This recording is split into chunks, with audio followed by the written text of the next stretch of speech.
candidate forum of LA's mayoral candidates. There's 3 ways to vote: by mail, by Dropbox, or in person. My name is Sylvester Rivers, aka Sly Rivers. Every Friday at 8 a.m. we cut to the chase. So what we do is we deal with political issues, and we don't put the mainstream corporate media in. We also like to thank this institution. This is the Harriet Tubman Center for Social Justice. Thank you, Maggie and John, wherever you are. I don't know if you're in the house right now, but we appreciate you so much. Matter of fact, all this is volunteer because of the love of the people. If anybody heard my show last Friday, I talked about 3 categories of people. There was 1, which is people who care for others. There's 2, I was in a debate and somebody said, y'all care too much for other people. They actually told me that. Then there's other people who care about themselves and a certain type of people. People in their category, like blacks, whites, gays, whatever.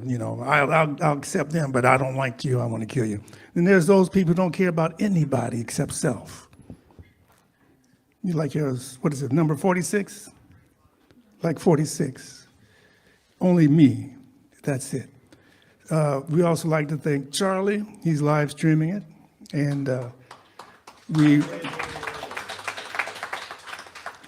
so let me see if I get on. We like to thank Aki Bamboo for donating the food. And who am I missing? Okay, so what we're going to do, if y'all would take your places, we're going to start this program. This is a Los Angeles mayoral debate, or excuse me, forum. So I appreciate these candidates who RSVP'd with us, so that knows they're doing something. Others, one said no because she couldn't do it. That was Susie Kim. Then others just ignored us. Why did they ignore us? Because they think they got that kind of power. They think they're ahead, so they don't have to interact. They don't have to get, if I'm running and I believe in myself and the people, I'll go anywhere and debate with anybody. I'm not trying to pick and choose because they're probably getting paid. Anyway, let me introduce you to our questioners, people asking the questions. Is that a word, questioners? We got, I'll start with the lady on the right. That's Jan Robinson Flint. She's the executive director of the Black Women for Wellness. Give her a hand. Come on, son. Then we have, that's Charlie Wilkin. He's also a member of KPFK. He's doing the live stream and all kinds of stuff. I appreciate him. Give him a hand, yeah. And then we have Dino. He does a program on KPFK called The Signal. And I invited him because he does have a lot of politicians here. Not politicians, but he has politicians on his program. So I'm happy about that. So I wanted him to be part of our questions. What I'm going to do is have the candidates introduce themselves, because on radio, you don't see them. So I want you to be able to match the voice with the name. Make sense? Yes, it does.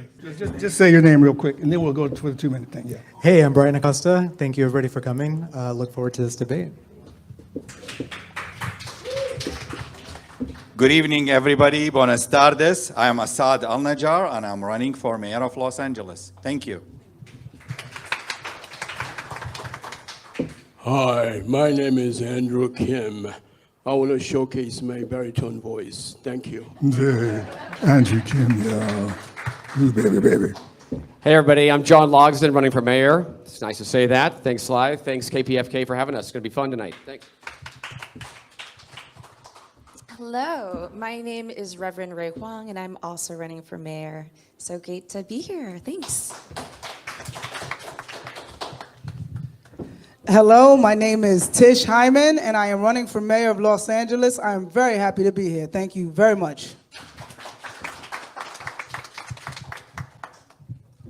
Hi, everyone. My name's Andre A. Salivra, and it would be my pleasure to serve you as your next mayor for Los Angeles. All right, so how this is going to work, we're going to start. We have our timekeeper out there. Each candidate can come up and give a 2-minute overview or synopsis of their candidacy. So I'm going to get out your way, and we're going to start with Andre. Andre, come up, introduce yourself again, and take it. Well, thank you to KPFK and everyone who's showing up here today. Truly, thank you for your support, for supporting grassroots candidates, not just millionaire, billionaire interests who are buying their way into our elections. I think it's a real indictment on Karen Bass, Spencer Pratt, Nithya Raman, and the other candidates who aren't joining us today because they're not here for the people. My name is Andre A. Salivra, and I'm running as a grassroots candidate for working class people of Los Angeles. I was born and raised here in LA. This is my home. My grandfather came here from Soviet Ukraine, escaped the Soviet Union in the 1950s, brought our family here so that we could have opportunity that there wasn't in the Soviet Union. Our family struggled growing up. I was in foster care as a youth. I was bouncing between my aunt and uncles and grandparents' places. It was tough growing up as a second generation immigrant here in LA. I was even homeless myself as a teenager here in LA at 19. But I fight. I do not ever give up, ever. I fight. It's in my blood. We're Ukrainians. We don't give up. So I pushed. I went through community college, got myself enrolled, got $3,000 in Pell Grants. It changed my life. Got myself into an apartment, worked full time, transferred to UCLA. I graduated near the top of my class. And I had options to go to other schools on the East Coast, some Ivy Leagues. I chose UCLA. Why? Because I wanted to be a product of the public school system here in LA. This is my city. This is my home. This is who I represent. So now I'm fighting for working class people because that's who I am. Every dollar that I've ever earned is my own. I've worked for everything that I have. And I'm good at what I do. I'm an engineer by trade. I think I have the right skills, experience, and also the right just values for this job. As a working class Angelino who understands our people, who's been homeless here in the city, who understands what it's like, I'm proposing solutions that no other candidate's talking about, right? Dormitory style housing for the homeless. We're gonna convert underused commercial office spaces all throughout the city, 500 units at a time, getting people off the streets, and then creating wraparound social services, mental health treatment, jobs training and placement, addiction counseling. Then we're also going to save Hollywood. This is really important, right? We're going to bring back Hollywood entertainment jobs by closing off Hollywood Boulevard and Broadway, historic Broadway, to pedestrian traffic, making sure that people can come from all around the world to see where entertainment is made here in LA, revitalizing our tourism, revitalizing our Hollywood entertainment workers, and making sure that we have tourism dollars coming into our city to support our city. Learn more for me about me at andreforla.com. Thank you. Hello, everybody. How you doing today? Awesome. First, I would like to thank I'm so sorry, KPFK for hosting this wonderful event. I'm honored to be here. Thank you so much. And I'd also like to say thank you to my fellow candidates for also being here. You guys each represent something that we all deal with every day as Angelinos. And I also want to commend you all for stepping up and running, because I know it's not easy to do this. So my name is Tish Hyman, and I'm running for mayor because we are dealing with a public safety crisis, we are dealing with an affordability crisis, and we are dealing with a housing crisis as well as a trust crisis. We do not trust our government. And we do not trust our government because we don't see people in our government who speak to the problems that we are facing every day as Angelinos. I came here from New York City in 2010 to pursue a writing career and a songwriting music career, and I'm successful at that. I started a small business, and I'm successful in that. And I watched everything unravel as the city fell apart around me. This is not a reality show. This is reality showing up on our front doorsteps, and no one is coming to save us. We have to save ourselves. We have to come together. I am here in leadership to stand aside with you and fight for fiscal responsibility, to fight for public safety, because we cannot live in lawlessness and fear anymore. I'm telling you right now that we need to come together in compassion, empathy, and common sense. We need to leave the parties outside, because right now we are just humans being affected by terrible policies. You can look for me at hymanformayor.com, HYMAN, 4, mayor.com. Thank you so much. Hello, friends. I want to be able to see your faces. Hi, I'm Reverend Ray Huang, and I am running for mayor of Los Angeles. I am a mother, I am a community organizer, I am a pastor, and I am a daughter of immigrants. My family moved from Taiwan to actually Germany, and then Australia, and then to the US. And I was born here in the US, and my parents arrived first with 2 suitcases and a kid in a country where they did not share the same language, did not share the same culture, and struggled. And they found their community in the church. And it was in that church that I found the village that we needed to be able to support each other, because it was an immigrant church. That is exactly how I was raised, is why I'm running today. The honest truth, friends, is that we are living right now in a deep culture of fear. It is what drives everything. It drives how we live. It drives how we work. It drives how we eat and how we sleep. That's why we've had so many sleepless nights. And it drives our politics. But the thing is, I have been organizing here for over a decade, and I've seen our communities rise up. When the fires happened, we rose up and we took care of each other. During the pandemic, neighbor to neighbor, we took care of each other. We rose up for real police accountability during the Black Lives Matter uprising, and we will continue to fight until we finally demand that those funds that are going to the police go back to the community for real safety. We are fighting for our lives, and this is the moment that we need real change. What makes me different than every other candidate out there is that we are fighting an established power of wealth that is going to the very top, and we need a restructuring of our systems for the people. Thank you so much.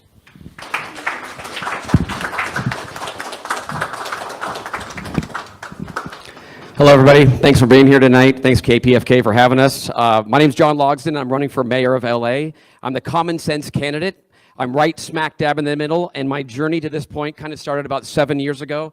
My 8-year-old son and I were in a park in our area, and we were in the middle of a gang shooting while just playing some soccer. It was an intense situation and one that profoundly changed my life. I went into our neighborhood council and immediately started getting involved. Since then, I've been a chair of the Public Safety Committee, and I've also been on the board of the LAPD Pacific Division. So not only that, but I'm a first responder with the ski patrol at Big Bear Mountain Resort. And when the fires happened last year, I was boots on the ground. I was up in the Palisades helping out. Going back even further, I was actually back during Hurricane Katrina. I was one of the first people that was called up to go with the American Red Cross. So I've seen huge disasters, both big and small. My day-to-day job, I'm a producer and a director in the entertainment business. I own a production company, and I've worked on well over 1,000 projects. I've worked on everything from music videos to live concerts to music videos and feature films and documentaries. And I've pulled permits, crew up, work on budgets. So I pretty much do everything within the business, wear many hats. It's kind of like being a mayor, right? Trying to make everything happen, look at committees and whatnot. I'm a family guy. I have 2 teenagers. I know what it's like to raise kids in this expensive city, and it's not easy. We have to make sacrifices, and of course, LA, we're always concerned about how safe it is. My wife and I were always concerned about sending our kids out there. Now that they're out driving and in high school, it's kind of a scary thing. I love Los Angeles. My parents, grandparents, even great-grandparents all lived and worked here. So, and I like to think that I take complete advantage of this city. I love it. Like from everything from the entertainment to the great sports teams and the food, the culture. I'm a surfer, so I love being at the beach. It's awesome. My priority is obviously public safety, you know, and obviously to make this place great, we need to work on homelessness, affordability, and the entertainment business. I'm here to fight for it. Thank you.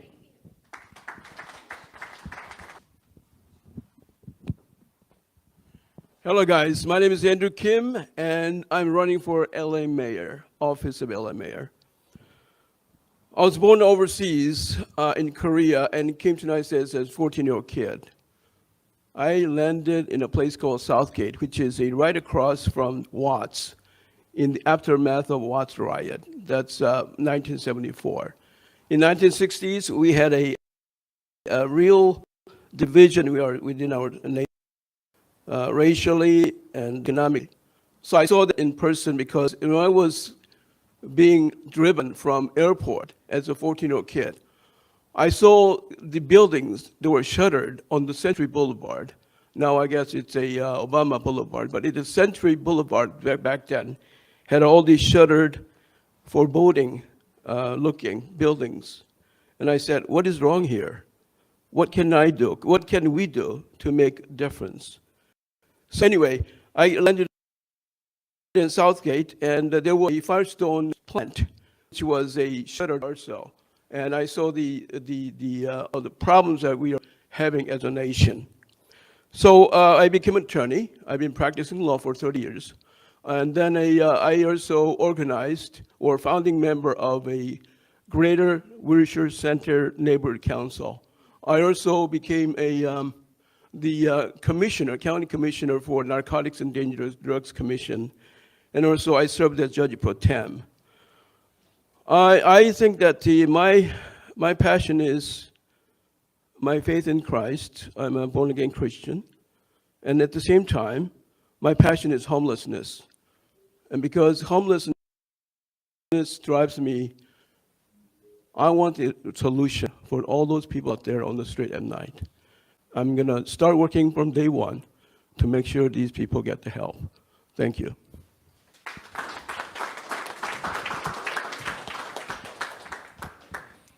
Good evening, everybody, again. It's a pleasure to be here. Thank you, KPFK.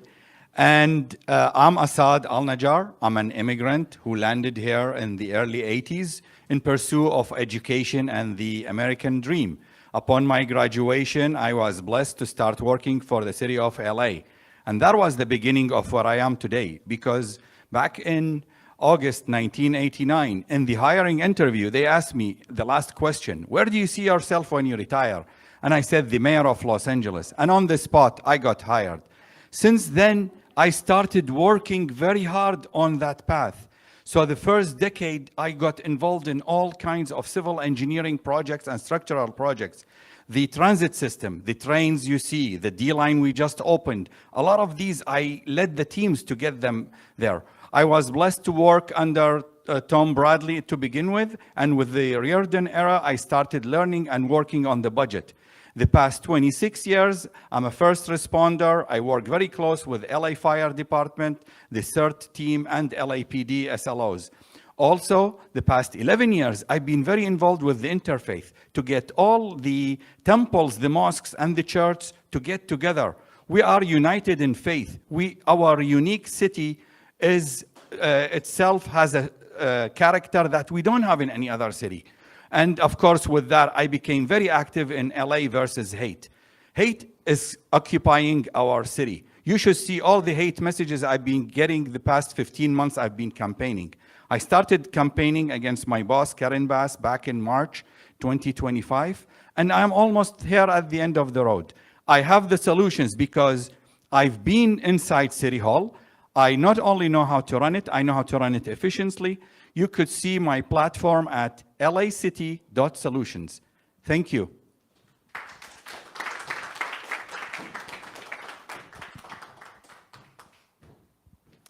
Hey everybody, I'm Brian Acosta, running for LA City Mayor. How many people in here are thriving? Exactly. I mean, Tish said it beautifully earlier. We have to be the ones to save ourselves, and that's why I'm running. My campaign is really all about setting people up for success and making sure that Los Angeles becomes that shining beacon that we all remember it to be. Because, you know, I was born here in LA.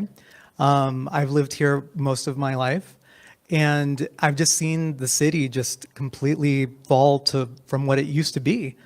And so my platform is all about affordability, you know, housing, taking care of the homeless problem, and then also creating next-gen solutions for the systems that we currently have, because I feel like we're really running on really outdated systems, and so we need to be able to bring tech in. We need to be able to, you know, take that that next generation thinking to be able to create the new systems for tomorrow so that we can be successful today. And that's truly the crux of my campaign. I love this city, and you know, I plan to stay and fight, whether it's on this platform or another one. I'm not going to give up the fight. And you know, I encourage you to check out my website to see the rest of my platform at acostaforla.com. Thank you. KPFK Media and Cut to the Chase present a candidate forum of LA's mayoral candidates. There's 3 ways to vote: by mail, by drop box, or in person. KPFK Media and Cut to the Chase present a candidate forum of LA's mayoral candidates. There's 3 ways to vote: by mail, by drop box, or in person. Thank you. All right. Now we're going to throw it over to our questioners. Jan, you want this is Jan Robinson Flint with the Black Women for Wellness. But at any rate, thank you, Sylvester. Thank you, Maria. So what I was going to say, and I think there are 3 mics up here that folks can answer questions with or be prepared to answer questions with. So Sylvester and I have known each other about 40 years. And we were having the discussion on El Hajj Malik El Shabazz, Malcolm X, whose birthday would be celebrated on May 19th. And one of the great speeches that he gave was the ballot or the bullet. And he did that in Detroit in 1964, which was before the Voting Rights Act was signed. So here we are in 2026. A point of information, he did, that was the name of the speech, but he did several of those speeches called the ballot or the bullet. The one she's speaking of is the most iconic one. Go ahead. All right, so then therefore I will get to the question as opposed to the prelude since there's been. So here we are in 2026, and once again, on a national front, we are having lots of challenge to people's voting rights, right? If we look at Tennessee, if we look at Alabama, if we look at Mississippi. And when we look at California, some of us feel we don't have a challenge to people voting, but maybe we do. Maybe we have 26% of the people who are undecided about who to vote for, perhaps because folks have given up on democracy. So what do you say to those 26% of the people who are still undecided? Yeah, great question. So the first thing that I'll say is stop voting for money. Right? This is the problem. We keep voting for money and we wonder why this city and this country isn't working for working class people, right? Karen Bass, establishment money. Adam Miller, billionaire money. Spencer Pratt, nepotism money, right? And these are the people, because they have money, they get visibility. I encourage everybody, look down ballot. These candidates, there's a lot of great candidates here. They're fantastic candidates. They deserve your vote. You should be considering them.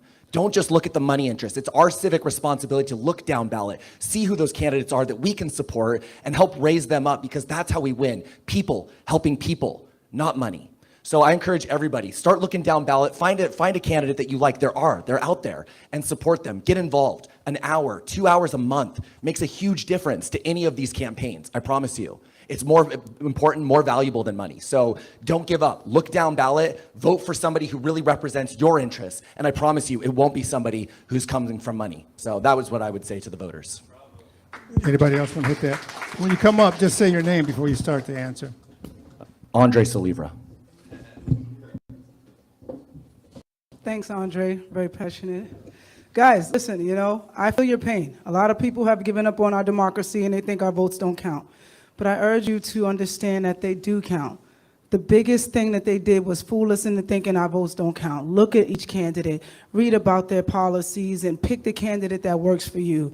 I say to the 26% that are undecided, I understand why you're having a hard time choosing, because they're only presenting you with 3-4 choices. But there are plenty of people running for mayor who truly care about this city and who have plans. I urge you to go look at my website, which I have a focus on public safety with a regard on women's safety, because I'm very focused and concerned about women's safety in the climate that we have today. I'm focused on economic revival, focus on candidates who speak to the needs that you have. But we're here and we're ready to fight. It's not easy to put yourself out here and run for mayor, but we're doing this because we care about the city. So to anyone who's feeling unsure or uneasy, I ask that you dig deep for hope, because it is there and we are here. We're here to fight for you.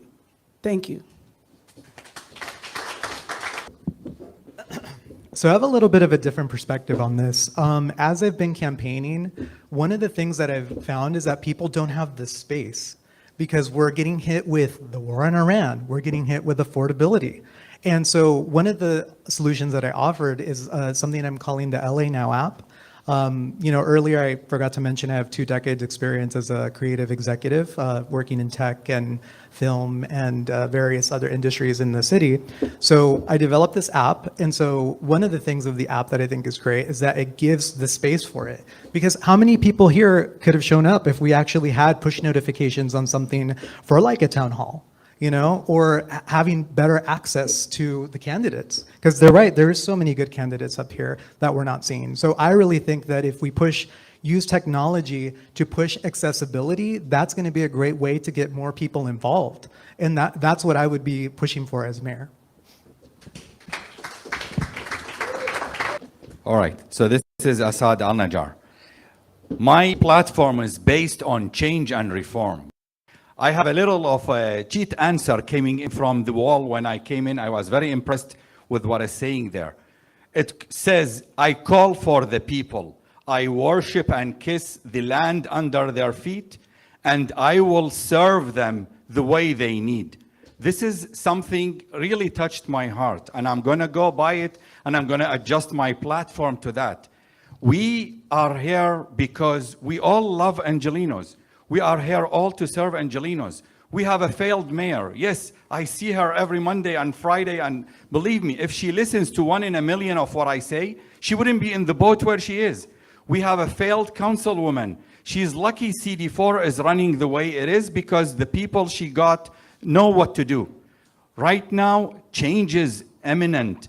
You need to find the people, such as myself, who's been building the city, and now they need a chance to maintain it for you, to bring it back to its golden age. Thank you very much. This is John Logston. Okay, yeah, to the 26%, this is what I'd like to say. I am the mayor that everybody wants, they just don't know yet. And I like to say that because, the media, they kind of just go for the top 3, top 4, top 5. And then everybody else is kind of just down here. And I know that firsthand, and I know a lot of us do firsthand. So for the 26%, I think you just got to do some research and look into it because there's a lot of people that you're just not seeing at the top. And I also like the idea of ranked choice ballot voting because I think and if you don't know what that is, it's basically like you can vote for like 3 people, right? And so you maybe pick your top choice and then your second choice and your third choice. And then it kind of weeds out from there because if everybody does it, maybe you get the first top play, the person that is in the media, but then other people are picking people down further down the ballot. So that's what I like to say. I know it's kind of a game, this whole mayor thing, and any election, so to speak. So I've learned a lot since I've been in it, and it's very interesting, so to speak. Thank you.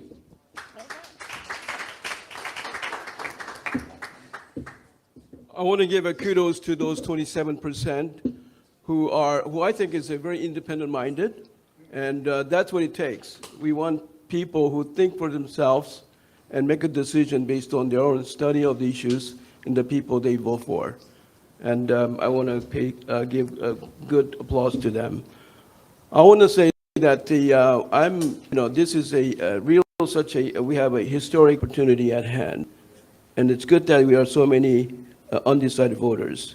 Because if you vote for those 3 others, unfortunately, I never saw them in the same podium or place ever. So I don't know where they are. I never saw them. I don't think I'll see them, in a few days before the voting take place. So I want to say that that my passion is for the homelessness, and it's recovery first instead of the housing first. We have a problem. We're going to have the same problem 4 years ago if we elect the same people. And we're going to have the same people shouting there's a crisis, our city is going down, there's going to be emergency declared from the day one. We're going to say the same thing after 4 years. So we applaud those people who are still undecided and make a decision based on your own study. Make sure that you make your own independent decision. Thank you.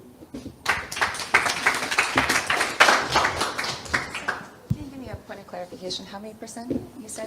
I said 26, but who believes in polls? That's exactly what I was going to bring up.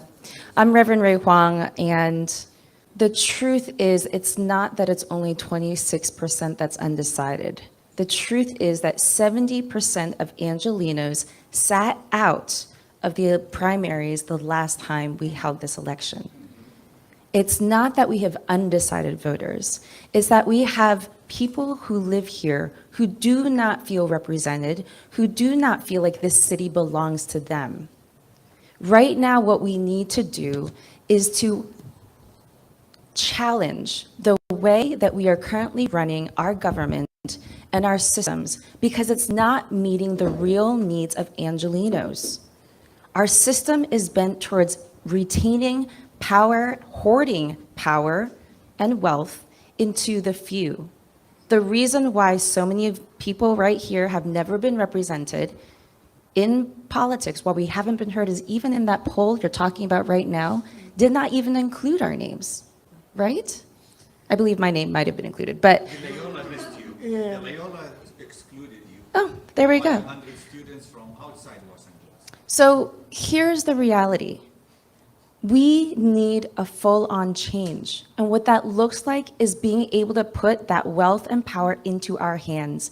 And the way we do it is by fundamentally changing how we vote and make decisions in our city.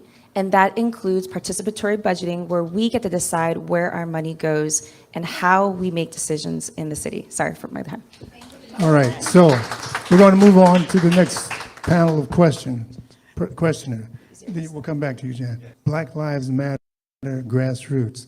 They did a survey, an online survey, to find out what the people wanted, not what money wants.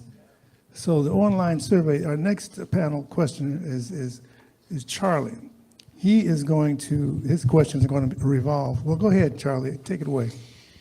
All right, so this people's budget comes out every year, and this year it came out at the end of April. And what it especially looks at is what kind of services that people in LA want with their tax dollar going to the city.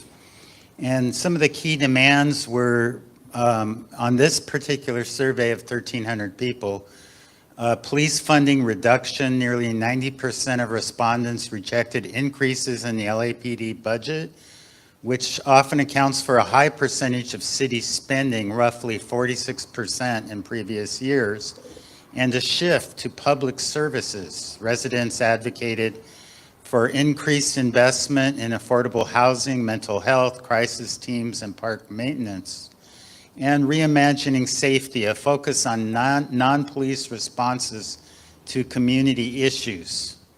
And the contextual difference is that the mayor's proposed budget for 26-27, in contrast, Mayor Bass proposes $14.9 billion budget that increases police hiring to 510 new officers, targeting 8,555 total officers. Well, in the context that we have, our country has about 10 times more incarcerated people than other modern countries in the world. Would you weigh in on the side that we need more police, more budget for police?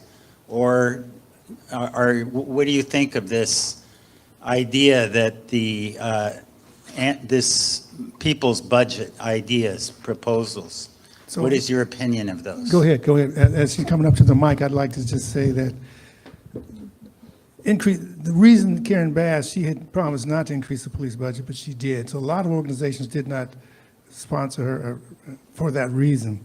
The other thing is, being a black person in Los Angeles, 10% more black people are stopped by the police. So we don't see it as a safety, we see it as something else. It's another gang, another one of the gangs. But anyway, that was your question. Go ahead, Ray. I am very proud to say that I've been a part of the People's Budget LA Coalition from the very beginning, since 2020, when I was part of the City Hall presentation about the first survey that came out, where we, again, for 6 years, by the way, we've been carrying out this survey. And each time, tens of thousands of Angelenos now have filled out this survey. Every single time, at the very top is housing. At the very top is food security. At the very top is job security, all of the basic needs that we need for us to prevent crime from happening in the first place. Why does crime occur? Because we are in survival mode and we have nothing else to be able to survive with. So the best way to stop crime is by actually providing people's basic needs. And when crisis occurs, because crisis does occur, we make sure that we meet the crisis with what they need to have, whether it's a mental health crisis, whether it's a physical health crisis, right? So I am the only person, the only candidate in this race calling for the defunding of the police, because we need to redistribute that money into things that actually keep us safe. I'm also calling for the firing of Police Chief McDonald, who has not been doing his job in hurting us, in protecting us, and the police need to do their job. So that's why I'm calling out. So next.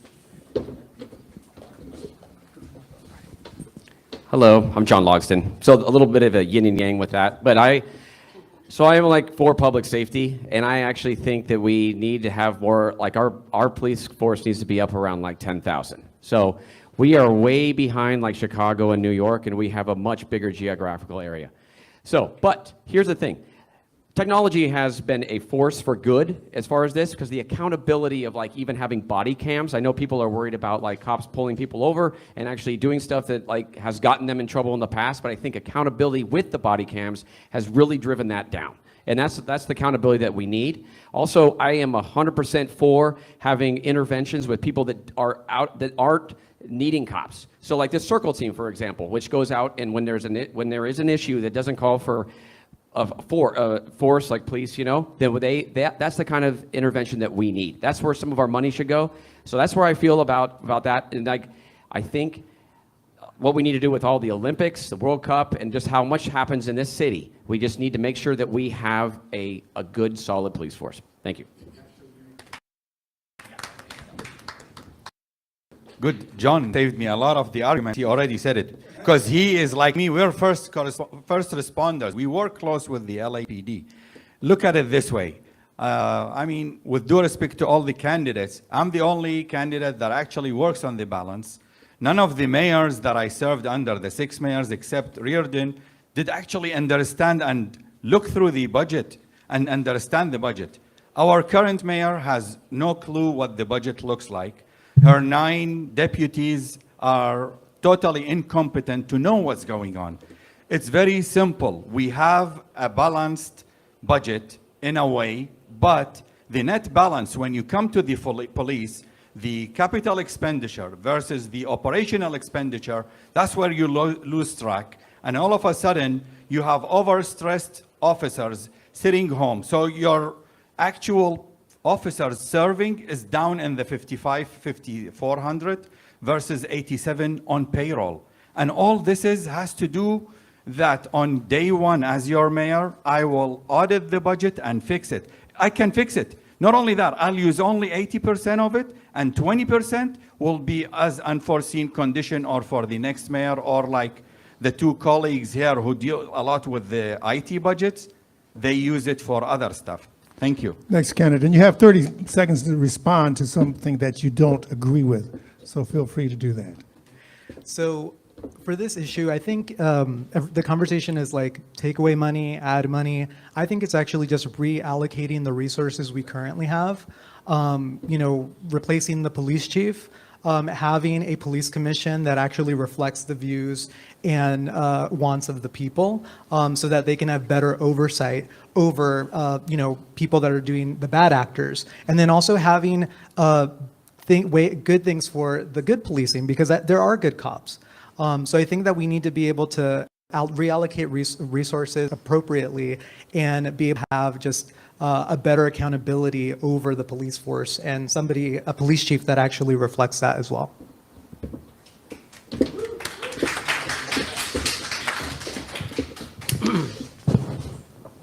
Some of you may not know that John was a former police officer himself, so he has a little different opinion about that. I'm also in agreement with John that we need to increase the police presence. I would say maybe about 1,000 or a little more, because I think that safety is a very important engine for the prosperity within our city. So we have a problem with our crime, and that need to be curtailed. And then somebody said that the judge, the police chief McDonald should be fired. I don't know about that. I think he's doing a tremendous work. I think he's doing a good job at a very difficult situation. I think that right now the problem that we have is a homelessness issue that is so dwarfing the whole situation where the crime and drug issues are prevalent out there. So we need to curtail, as long as we can curtail and take control of the homelessness, I think you can go a long way to make a less burden for our police department so that we can have perhaps less police officers out there. But right now we need a police officer because we have a FIFA and the Olympics that's coming right now. Thank you. I'm just going to say one thing real quick. This is John Logsdon. I appreciate, Andrew, that you think I was a cop, but I actually was never a cop. I was a first responder, but that's it. So thank you. Just clarifying, I'm all about truth. So there you go. So look, I'm going to answer the question. Yes, I believe in a people's budget. I believe in civic assemblies. My name's Andre Saliva. I'm running to be your next mayor for Los Angeles because I'm representing the people of LA. It's our money. It's our taxpayer money. These politicians think they know better than us where our money should be spent. No, they don't. We need to fight for it. And this is why we don't support LAPD increasing their budgets. Why? Because we see that LAPD has a culture problem. Right? This is the problem. If the LAPD were treating people with respect, with dignity, we might be in favor of increasing their budgets, but they don't. They beat the hell out of us. They fire rubber bullets at us. They violate our rights. They spend $300 million a year in liability payouts. It's a culture problem, and McDonald's responsible for that, and so is the mayor. Right? As mayor for Los Angeles, I'm going to reform culture at LAPD. I'm going to make sure LAPD knows they work for us. They respect us. They treat us with dignity. Even if you're a criminal, you get treated with dignity. Right? That's important. Right? That's justice. That's what our police need to stand for. And so, yes, I believe in making sure that our police are held accountable, and we will not increase their budget until they treat our people better, period. Thank you. So guys, I wanted to go last because I'm not an engineer, but I grew up in the Bronx, New York, in an under-policed area on welfare. And I don't believe we need less cops. I think defunding the police is the opposite of what we need to do. We need law and order and accountability. Now listen, we are in a new day where there is technology that can hold officers accountable. We can do better training. We can reallocate money into training so we have less liabilities and they know how to do their job better. But I grew up in a neighborhood where there were no police, and it was scary, it was dangerous, and it was very hard to get them to come out and service my area. When you defund the police, I believe that the poorest neighborhoods suffer because Beverly Hills is not having this problem. West Hollywood is having less of a problem. There's going to be police there. But we need to make sure that our police are trained properly, the funds are allocated properly. We also need prevention programs. What stopped me from turning to crime is having after-school programs. It's those programs that gave me insight and gave me inspiration. There's a balance here that we need. We don't need less police. We need better trained officers. We need better emergency response services. We need to be safe in our communities. So I don't think defunding the police is the thing I support. Reallocating funds and making sure our officers are trained and making sure that the people who need it most get the safety and the help that they need. Thank you so much. I'm Tish Hyman. Just a clarification, it's not to just defund the police, it's to reallocate the money so it goes to other things. In terms of reallocating the money, here's the thing we also got to understand about LAPD, right? Is that right now, LAPD, the average police officer makes $80,000 to $110,000 in their base salary, and they make another $20,000 to $50,000 in overtime, right? And the reason for that is because they don't want to hire more police officers. They like when there's fewer officers so they can raise their overtime. We need to cap overtime. That's a big part, I think, that we need to start talking about. You shouldn't be able to make double your salary in overtime, and that, I think, is an important thing in determining how we're reallocating the police budget. Everybody, right? Everybody went? KPFK Media and Cut to the Chase present a candidate forum of LA's mayoral candidates. There's 3 ways to vote: by mail, by Dropbox, or in person. KPFK Media and Cut to the Chase present a candidate forum of LA's mayoral candidates. There's 3 ways to vote: by mail, by Dropbox, or in person. Okay, so our next panel of questioners is the mighty Dino. His program comes on every Saturday. Saturday. Saturdays at 12 to 1. Thank you. So first of all, let me congratulate all of you for having the courage to do this. Ray was on my show, and I always like to ask that question about what made you go and run for office. So props to you all. I want to give a little context to my question, and this is going to speak to you all as you face the challenge of one day becoming a public office holder. And that's this. Around 2010, the city of Los Angeles, the county of Los Angeles, started picking up the dubious distinction of being the wage theft capital of the nation. Today, the county of LA is still the wage theft capital of the nation. On average, $28 to $30 million are stolen every single week, a majority of which is impacting immigrants, other migrants, women, people of color. For the last 15, 16, whatever years, every new wave, every new generation of elected officials, especially those that come in with the passion, with the drive, with the dedication, the determination to make changes. As somebody who's worked in public policy for as long, 30 years, this has been one of the issues, full transparency, that I've been a part of. And in the last 3 years, we've been looking at possible changes all of a sudden. For the first time, it's 2010. And then 3 years ago, we were told, budget, we're not going to be able to pass these changes. A year later, budget, we're not going to be able to pass these changes. And all of a sudden, I found myself saying to my colleagues in the public policy arena that I work in, yeah, we're going to keep going as the wage theft capital of the nation. Here's where I'm getting at. Many of the folks who came into office since that dubious distinction in 2010, we've had 3 mayors, Villaraigosa, Scarcetti, and Bass. We've had dozens of council members, some that turned out, new ones that came in, some won, some lost. And again, every once in a while, you'd get somebody to say with passion, that's going to change under my watch. And here we are, 2026, and we still hold that distinction. At some point, everybody who previously said, I'm going to make that change because that's ridiculous, came up against one universal truth. You're walking into a system. I think it was Ray who said, we need to change the system. But once you go into the machine, Assad, you find out the reality, and I've heard it firsthand from elected officials who've said, Dino, it's not as easy as I thought it was going to be. You have to play politics. And here's my question. If and when you all get elected, how will you mitigate that reality? Because every step of the way, as we campaign, we have promises, we have realities that we say, look, this is what we need to do. And you walk in there, you realize the system hasn't changed whatsoever. You are walking into that system. So my question to you all is, how do you mitigate that reality? You, after all, will become at that point a politician. And you will have to negotiate. And you will have to come to, what is it, not collaborations, what's the word that I'm looking for? Compromises. You will have to compromise. And you will look back and say, okay, Dino, maybe we might not be able to address that. And what do you say to the constituents then? So I just kind of want to put it out there because I think this is the reality. In my experience in public policy, almost 30 years, I've never not seen this happen to some degree or another. What do you say to that? Sorry I took long.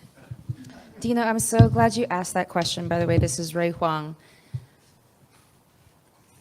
Because here's the thing. This is the reason why I'm running the campaign as we are is because I'm a community organizer. For us, this has never been about the moment. This has never been about just getting to November. This has always been about building a movement that is lasting.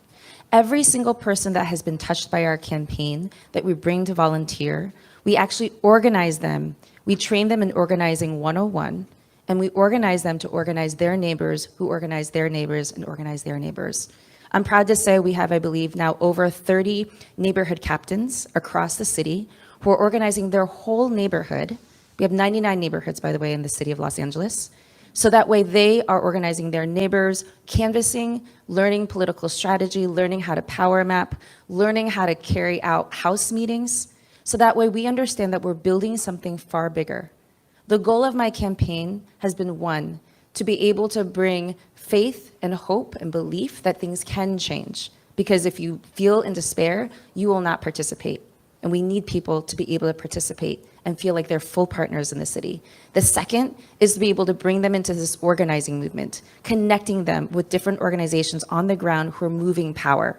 Number three is to give them solutions, real solutions that we have been acting upon, such as the participatory budgeting process, which is part of my platform, which is social housing, which is fast and free buses, which we've already done before during the pandemic, which is a public bank. These are the ways that we can fully transform a system that needs to be changed.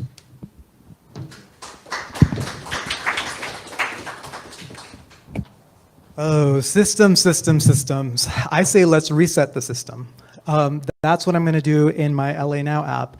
One of the big things that I'm a big proponent of is having a digital bill of rights because, you know, we have advanced so much with technology.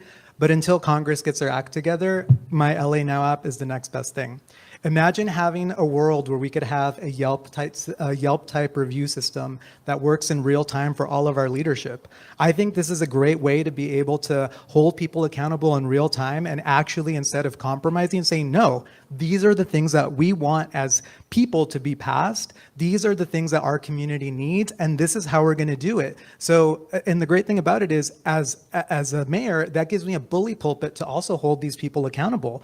If I'm able to see, Nithya spent $2 million building 2 bathrooms in Runyon Canyon, I'm like, hey, what's happening over there? Why are we overspending on something that we all know we can get for like 30 grand? So having that level of transparency and accountability is going to be key, and that's a great solution and part of my campaign on how we're going to change things. Thank you. This is Assad Al-Najjar. So as a senior manager, whenever I did any of the bids and the projects, I always insisted on the certified wages list because that was my own contribution within my little bound of the projects that I handle to put a limitation on the wage theft. The wage theft is happening a lot, yes. I've discussed it with the DA Hockman a couple times to find solutions on that. Like Ray was mentioning, the neighborhood council, when it started 26 years ago, we had the power to go in and try to do, even though we always stumble on a closed door, but that never stopped us from speaking until we had City Attorney Mike Fura. He put a gag order on us in which I've been fighting since 2016 to get over it. Heidi Stein still tried to put gag on us for us in the Porter Ranch Neighborhood Council not to speak about anything because they go, okay, you're a city employee, you're a Porter Ranch Neighborhood Council, and then you're just coming and say, I am an Angelino? Yes, I am an Angelino. I speak as an Angelino. The way we do it, we expand what I've been doing as a little senior manager in there on a citywide. And then we get the empowerment from the future city attorney to the neighborhood councils. Thank you, sir.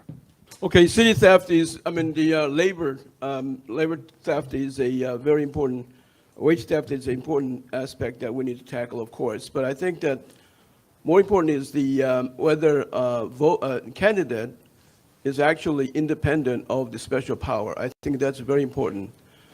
My candidacy has been, by the way, my name is Andrew Kim, I apologize, has been beholden to none. And that's my motto. And as you can see that, look for people whose candidate is supported by special interests. I think when you see that, then that person probably is going to be compromised by those interests. So the fact that we don't see those 3 other candidates here speaks a volume that they don't need you guys. They just need those special interests to get elected, so they don't really need you guys. So I think that that's one way of knowing it. I think that we need to have an independent audit of all the departments so that so that our government, city government, is run efficiently. We did have a Department of Efficiency, but somehow it disappeared, defunded, but we need to bring it back. Thank you. Hey everybody, I'm John Logsdon. As far as the wage theft, and I think this is where we are in 2026, honestly. I think we're at the precipice of where technology is here and accountability is here. So we should be very transparent where everything is going, how the money is being spent. Now, I'm not a politician, sure. I've signed up to run for mayor, so automatically I'm sure like all of us all of a sudden are politicians, right? We're up here, I'm up here talking right now. But what I'm saying is that like, when you get to City Hall, when you are the mayor and you're trying to, like as I was saying before, I was raised in a household that was a divided house. I was a Republican dad, Democratic mother. So I like to think that I personally bring people together. That's why I feel like that's where my leadership is. And as far as being accountable, and there's things that come up, sure, we need to play the game. Someone wants something over here in this district, someone wants something over here, and we got to do that. We actually have to come to a compromise. And that is where politics becomes that fine line. But I think what we need to be is we really need to be just transparent. So I have an ideology that I believe in, and if I'm going to try to go forward with that, and I'm going to try to push, but there's pushback on that, and I have to compromise, at least with accountability and transparency, the people that voted for me will know where I stand. Thank you. Tish Hyman, 3 things: audit, improve, replace. We audit, we find out what works, and if it works, we improve it, and if it doesn't work, we replace it with a system that does work. In regard to how I would deal with other politicians, one, if you look up here, you'll see a lot of people who are running for office who are not politicians. They are people who care. And these are not the only candidates that are coming up and trying to get into seats. There are a lot of council seats that are coming up right now, and really people who care are there. So what I'm counting on is going into a city council, because we have a weak mayor system. So no matter what I want to do, I have to work with the city council. So what I'm really good at, of what I learned in the music business, which is almost an impenetrable business, and I've been for Grammys and worked with Alicia Keys, Ty Dolla $ign, Kanye, it doesn't really matter, but the point is you have to negotiate high stakes, and there's high cost if you don't negotiate properly. I'm a master negotiator. I love people, and I believe at the core of everyone there's some little slight slither of good, and if it's in there, I'm gonna find it, I'm gonna heighten it, and I'm gonna bring it to the room. I can change the energy of any room that I walk in, and I believe in myself and my ability to unite people under one truth. We all want safety, we all want prosperity, and we all want a fiscal responsibility at the forefront of our government. Thank you so much. Tish Hyman.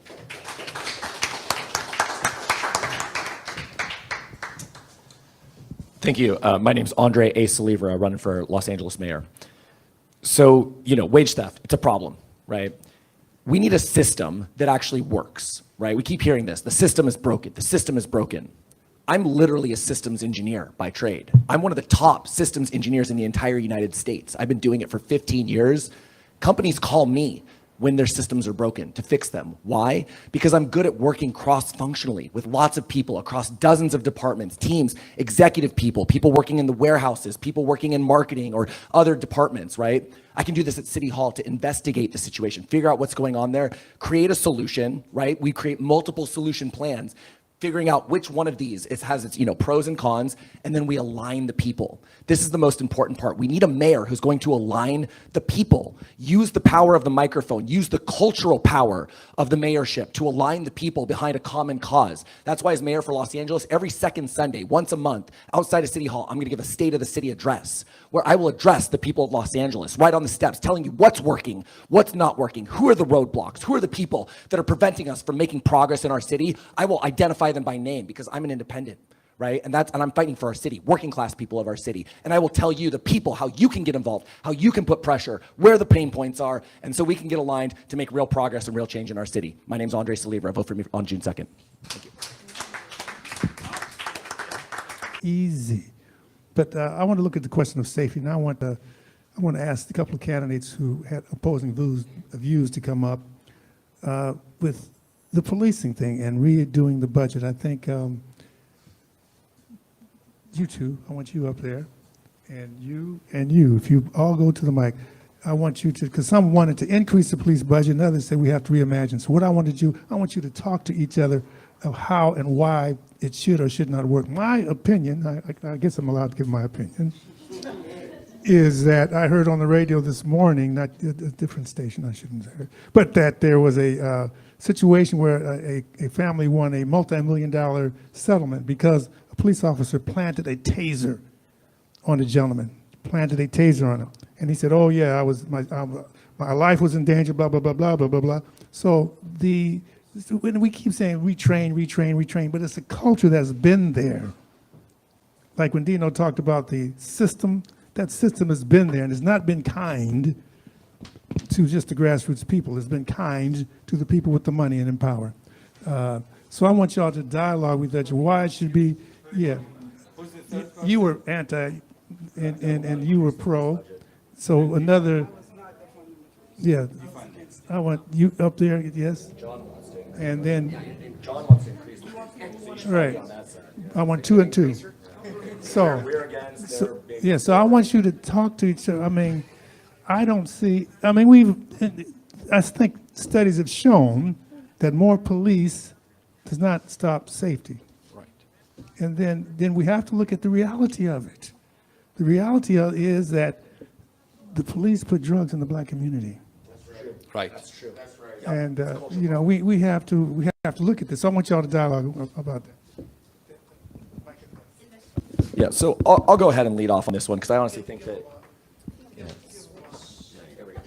Great, awesome. So, look, as I've said before, there's a culture problem at LAPD. My name's Andre Saliva, running for LA mayor. There's a culture problem at LAPD, right? The fact that some of these officers would even do this, it's despicable, and it's a fireable offense. But the problem is the police unions protect them, right? They're protecting the bad cops. They're protecting each other because they see themselves like a brotherhood.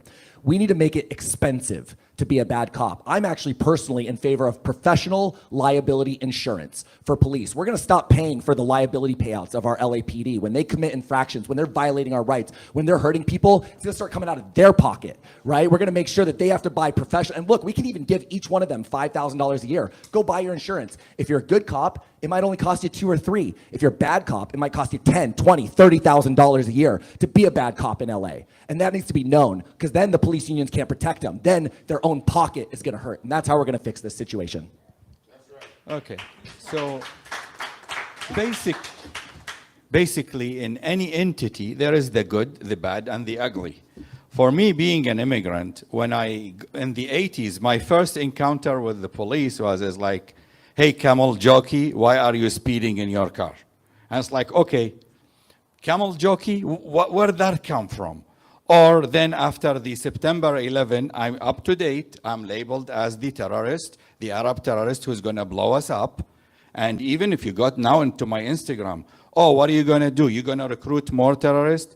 Is the culture, not only the LAPD, it's the whole city culture. And it's not only, the BLM is not only Black Lives Matters, it's Brown Lives Matters too. Because we are in the same category. The Arabs, the Latins, the Hispanic, the blacks, we are all in one pot in which our rights are gone. I'm for balancing. Do you see, there is net balance. Look, we cannot have no law or an order. We need police force for speeding, for safety, for whatever is going. Look, the crime, whoever is doing the crime can be any color. Who's ever selling whatever it is, who's ever stealing, can be white, can be brown, can be black, can be anything. So you need a system. I'm for balancing it. We lost the civilians. John and I volunteer so that we fill in some of the work. Oh, okay, I'm sorry. I thought it's an open discussion. I wish, yeah, okay. Sorry, I'll give it to John. Ray, go first. Okay, we'll just go. Sure. I mean, the thing is, the history of the police, where they come from, is from slave catchers. Right. That is the history of the police. Who are the police protecting? What is the police trying to protect? Anybody know out there? Private property. That's right. Capital, private property. So if the police is meant to serve people, they're not, that's not what they were meant to ever do. That is the history of police.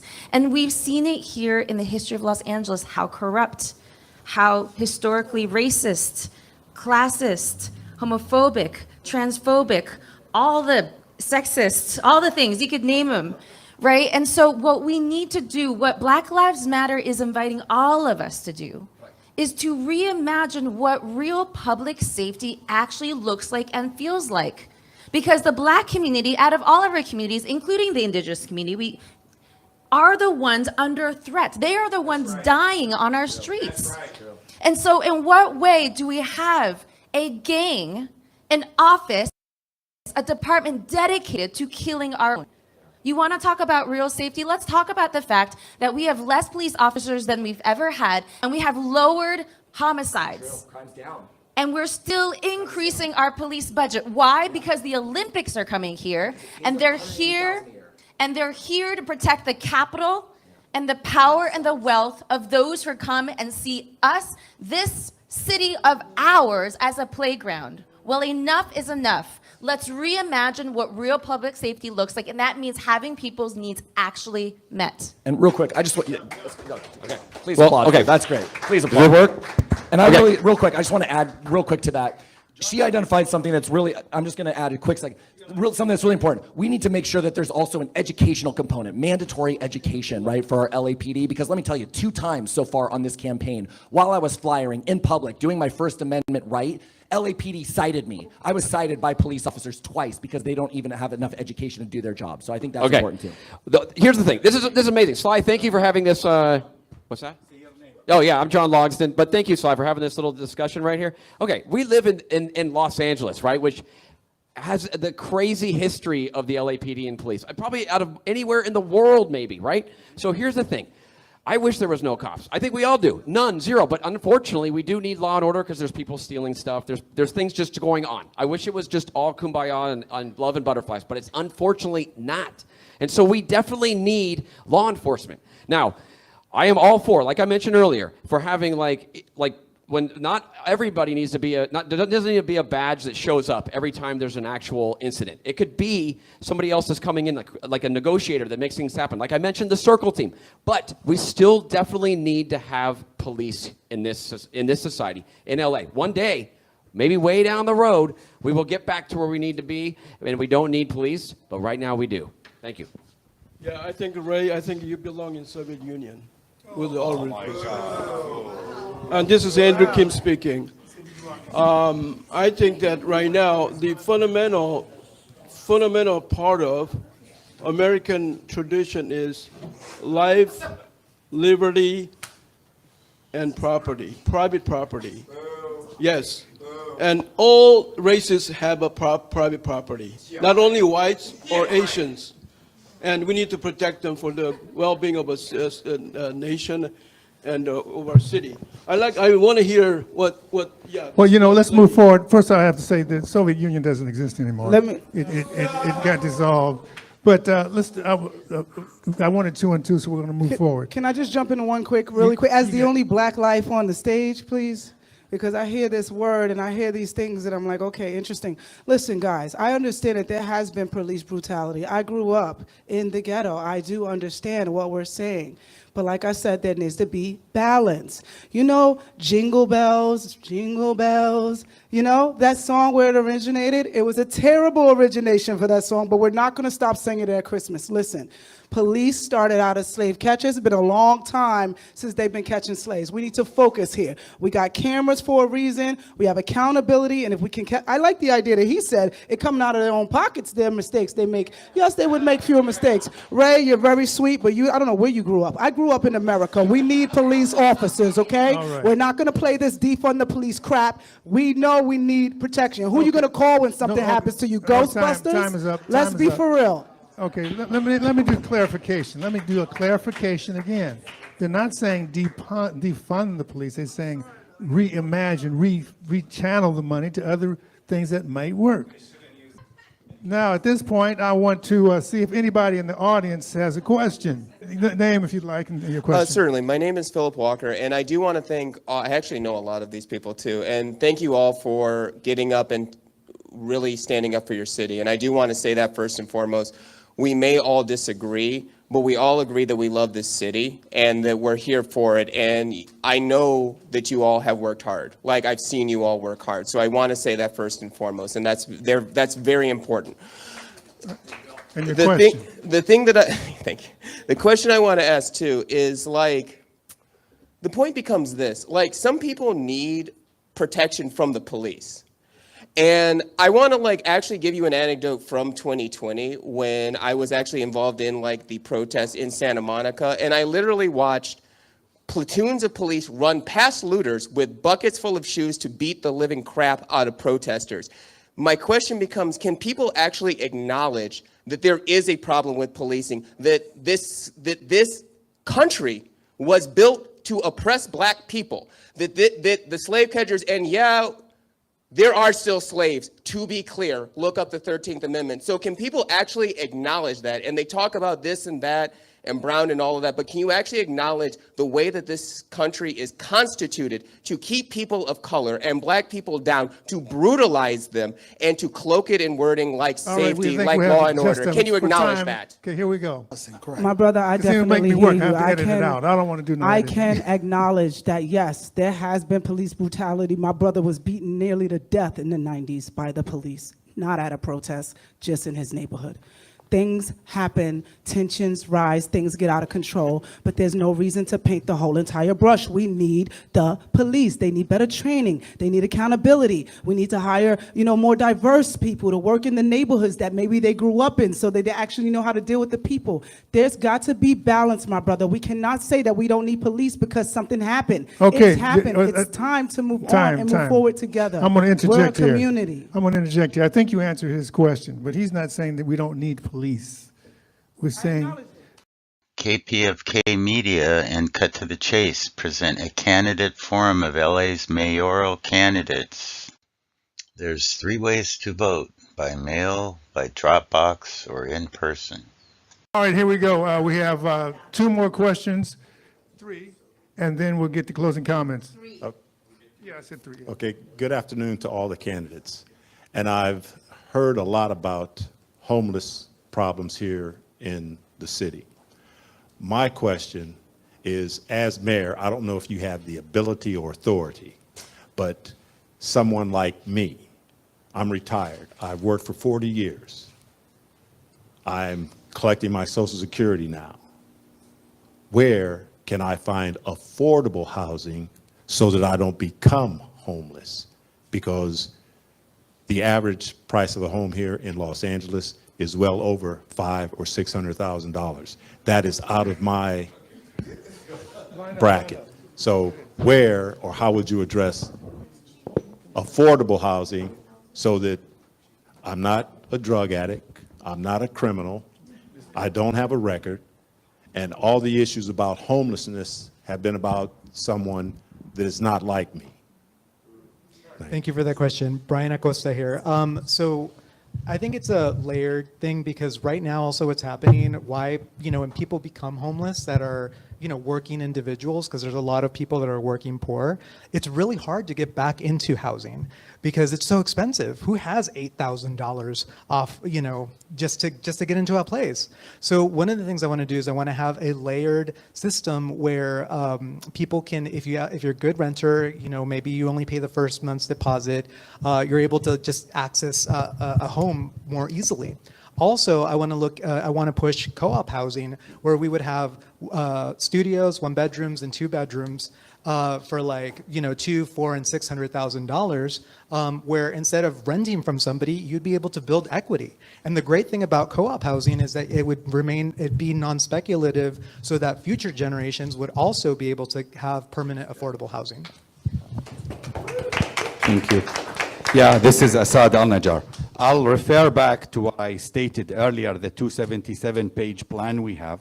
Plus, during the Garcetti era, myself and a lot of the senior engineers, and even including my wife that works in the city of LA, we started working on the Abridge home, in which identified a lot of the buildings to be refurbished. We put how we're going to do the asbestos cleaning. We defined how we're going to have a retrofit. We defined how we're going to build tiny homes. We put a plan on the container homes. We put a plan on the prefabricated homes. Everything was going in. We have budget. The city of LA has the money. Right now, it's wasted left and right, and nobody knows where. I know where it's wasted. I know exactly. There's like a $400 million disappeared, and I keep asking my boss, hey, Karen, where is the 400 million? And it's like, get out of the room. You don't belong here. No, really, we have it. We can do it. It's got stopped. Garcetti used COVID to stop, but then now, with me, I know what it is. Day one, implemented. I fire all the deputies and all that. I have a great team here. They are ready. We are all, look, maybe one of us is gonna be the mayor. And whoever it is, we're gonna work collectively together because we complement each other. Thank you. Thank you, Assad. And yes, it would be my pleasure to work with any number of these people here. Truly, Assad's fantastic, but everyone here has smart ideas. And my friend, your question resonates with me. I was homeless here. I've been homeless here. Even now, after I've made it, whatever, I still rent. I've rented my whole life. I've paid $300,000 of money that I've earned to landlords. I own nothing, and they want it to be that way. The solution, social housing. We need to improve social housing. Every other modern country around the world has some amount of large-scale social housing. 40, 60% of people live in social housing, dignified social housing, right? We make it a priority, right? So it's not a speculative asset like Bryant was talking about. So it's something that people live in, working class people. We don't have to worry about their rent going up despite the economy struggling, which is happening right now to everybody in our city, right? We need more social housing options. So that's why I'm promoting public dormitories, right? For the lowest, most vulnerable, with even single room occupancy and even places to move you up. And then I want the city of Los Angeles to buy apartment buildings, own and operate those all throughout the city. Social housing options where if maybe you're a city employee, you could get one of those. And they're nice, they're dignified, they're modern, they're new. But we need our government everywhere, not just here in LA, but around the entire United States to start investing in social housing for the people. Thank you. I agree. So we often talk about housing and homelessness as two different things, but the reality is they are two sides of the same coin. And the antidote is permanent affordable housing, and it is through social housing. I'm proud to say that I've been working on social housing for the last 6 years of my career. I've helped pass a statewide bill that is a study bill on social housing in the state, so we can identify what strategies and solutions we need for the state to be able to build out the infrastructure we need to expand social housing in the state of California. I sit on the advisory committee of the state, and over the last 6 years, I've been also supporting our Measure ULA, which is now revenue for social housing, which is right now being under threat and under attack by Mayor Karen Bass and also Councilmember Nithya Raman. And we need to be able to ensure that we are protecting Measure ULA so that we can continue to use the $1 billion of revenue that will continue to expand to build housing. And let me tell everybody, because this is a conversation right now, ULA has not hurt our supply. In fact, we have had more apartments built over the last year than we ever had before, and we're going to continue to do that. So we need to expand social housing, and that is actually how we're going to be able to stabilize our own Angelenos to have housing. By the way, also tenant protections is something we need, so I'll plan on co-sponsoring a bill to repeal Costa Hawkins. I want to answer his specific question because his question was about him as a man who is aging and living off of Social Security. I worked with the CFB Foundation for many years, and what we do is we celebrate our elderly. When I traveled in Europe a lot, I saw a lot of elderly people out at the nightclubs and people chilling. My wife, she takes care of her grandmother. They're from Russia. She's taking care of her elderly grandmother. They're not putting them in homes because we find that the deterioration of the mind is happening in these homes. So my point is, the same way we have Medicare for like people who are above a certain age, we need Rent-A-Care for people who are above a certain age. And that's a program that's specifically designed to help people who are now living on Social Security, veterans. These are specific group of people that are really being overlooked because there are people that they feel are more in need than them. But the truth is that everyone has different needs. While I won't say social housing, social, this word scares me because we got the DSA creeping their way into our government through socialism. And we've got to be careful. We've got to be careful with words and manipulation. We are a sensationalized community, and we've got to understand America is under attack internationally from foreign special interests. Say what you want. I'm just telling you how I see it. I have the right to tell you, and you have the right to accept it or not, but do your research. Do your research. Next to the last, okay, go ahead. how are we going to lose a perfectly good nation like the United States, prosperous nation? I think that we have a problem right now with affordability. When we have so many of these houses and even necessities in daily lives, food, all that is so expensive these days. And I see so many people are having difficulty. I mean, Social Security benefits, I don't know, that doesn't cover anything near what's required for daily living. I myself, I worked my butt off all my life. I barely bought some sort of house, and some area that's not very expensive, okay, in my 60s. So it is what it is, but we need to get this thing in control. And then we want to make sure that our housings are affordable, and then we want to make sure that the permits are streamlined, so that more houses are available for average people. And I think that's how we prevent a perfectly good society like ours from falling. Thank you. Hello, John Logsdon here. Make it 30 seconds here. Okay, first of all, I think rent control is the main key. That would be the key of what happens. You reach a certain age, and you're like retirement age, and it should just be capped. That's what I believe on that. Now, us working folk that are still out there, yeah, sure, it is what it is. But that's what I mean. I also think that we need to build. I know SB 79 is coming down. I don't want to be like going into all this, but I just want to say that I think that we need to actually build more in transit areas, create more housing stock that'll drive competition, which will actually create lower prices down the road. Thank you. We're going to have two more questions, and then we'll have closing comments. Hello, everyone. My name is Mohammed. I was born in Detroit. I recently moved to California to become an Angelino, Michelangelo. So I wanted to say, I had a comment and a question. My comment was that I believe that we don't have mayor candidates, we have presidential candidates all sitting up there. And I really wanted to say that we want to work together as humanity to solve the problems, starting with Los Angeles and then going to the world. My question is that I am Muslim, but we believe in everybody, as I consider myself a humanitarian. So my question to you is, how are you going to conquer Islamophobia, even if it's against any religion, in regards to spirituality? Because we believe in universal, the spirituality is universal. It's not tied down to a specific faction. It's tied down to all of humanity. So my question to all of you, I just want to say that I'm the spiritual leader of the Watts community. This is why I moved to California. And so they chose me to represent them spiritually. So we have the... Good question. For time's sake, let's get to answers. Thank you, Mo.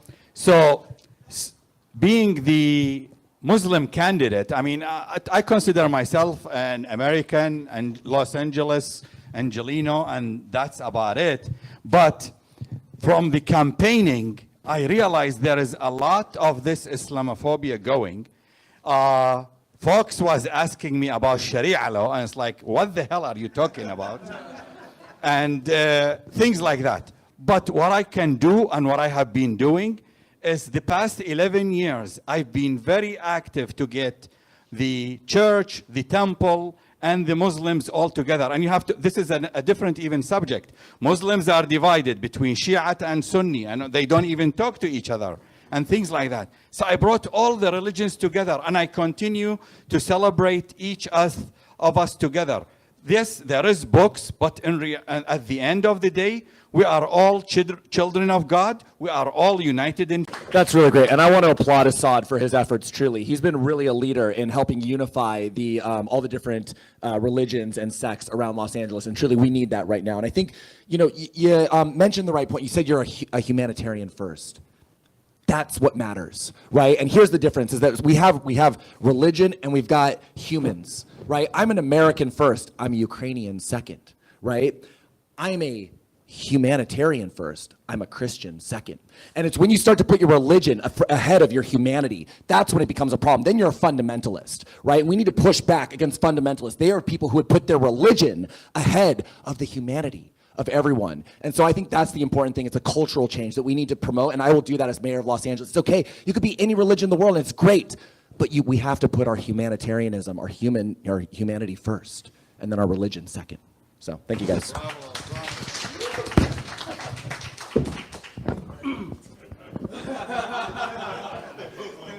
My name is Andrew Kim, and I want to remind you that there's a way to tell the good religion from bad religion. Okay, you see the fruit of what they're teaching, the fruit of their product. Look, see the product. If it's good, 9 times 10, it's good religion. I say to the Muslims, do the good work. Do the good work for the community. Raise your children correctly, and do the example for our community. And if you do that, then you'll be recognized. And then make more of Assad, people like Assad, okay? So, that meant to be a joke. Anyway, so do that and then be good. And don't blow up airplane or enslave girls. What'd you say? That was very Islamophobic right there. Sorry, I was gonna speak, but now I feel like I just need a moment to process what just happened on a radio show. Woo. I gotta say, in the Harriet Tubman Center when you're here, no anti-Muslim stuff, no anti, no. No anti-Semitic, no anti-anything. All right, now.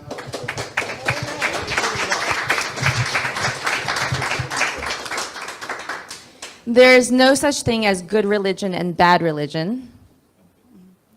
There are people of faith, all of us. Whew, sorry, I am still processing, y'all. I am a pastor, and I have been working my whole career around bringing different faiths together, whether you are somebody who considers yourself a person of faith or not, to be able to figure out where and how we are moving to build and to challenge and to change this world together.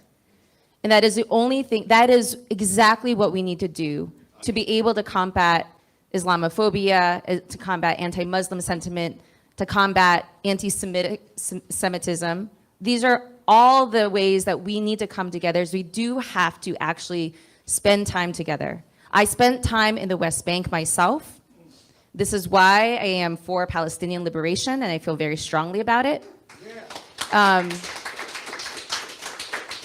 And so the ways that we can be able to bring ourselves together is that we have to actually create third spaces. And this is why actually something like fast and free buses, I actually see as a way to be able to bring our communities together, as well as creating more opportunities to continue to build with our faith communities to solve our problems. And so I've actually been very active in this for a long time, working with Clue, working with LA Voice, and I will continue to do that as mayor of Los Angeles.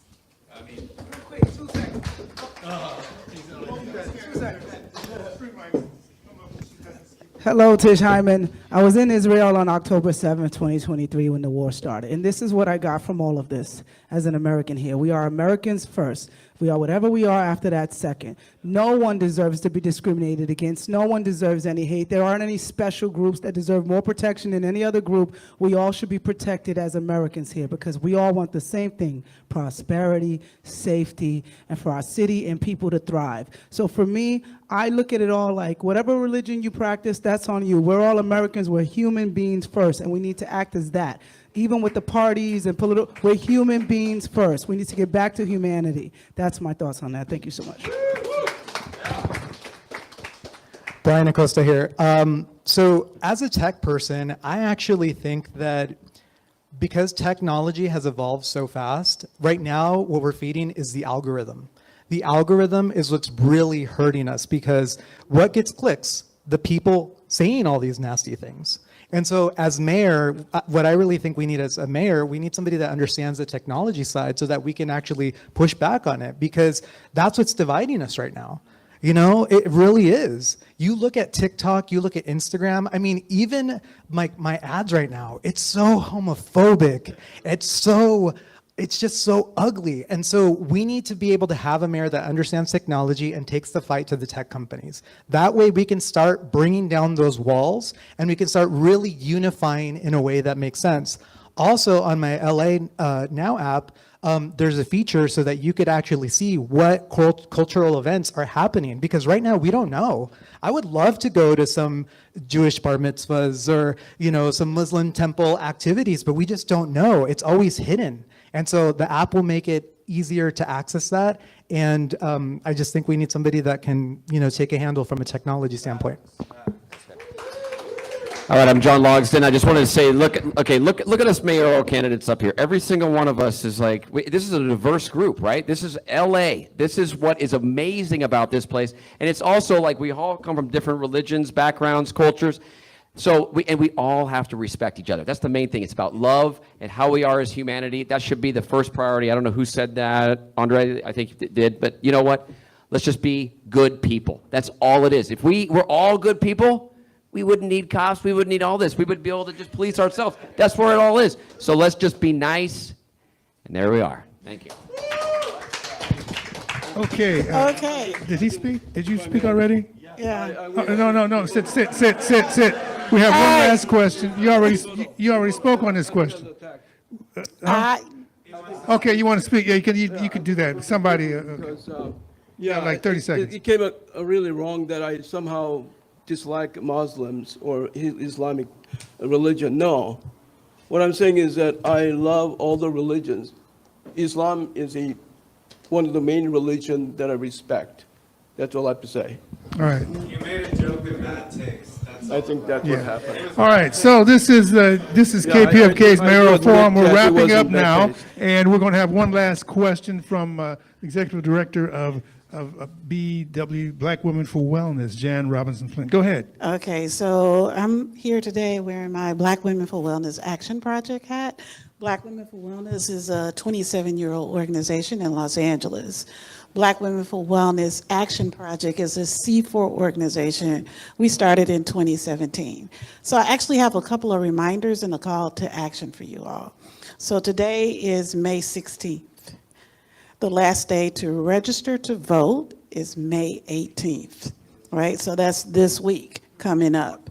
Now, you can go and vote at a voter center, but then your vote is your ballot is a provincial ballot. It's counted last, okay? So your call to action, everybody in Los Angeles is not registered to vote. Register for people to vote, because every single one of these folks up here need people to vote for them, right? So one website that you can go to is called 1 Million Black Voters Rising. This is a national movement to register 1 million new black voters. This is because there has been such an attack on black voting rights all across the South. Okay, so I'm gonna tell you that website one more time, 1millionblackvotersrising.org. And your charge and your call to action is to register 4 new voters before May 18th. You got 2 days. You know somebody. You might know a 17-year-old who will be turning 18 before the day of the election. There's a lot of Doris. And don't just tell him to vote. Educate him a little bit. I'm going to get on to the second voting, thing. go ahead. Okay. The second thing in terms of your call to action, we live in Los Angeles, we live in California, we live in America. It's a democracy that costs money.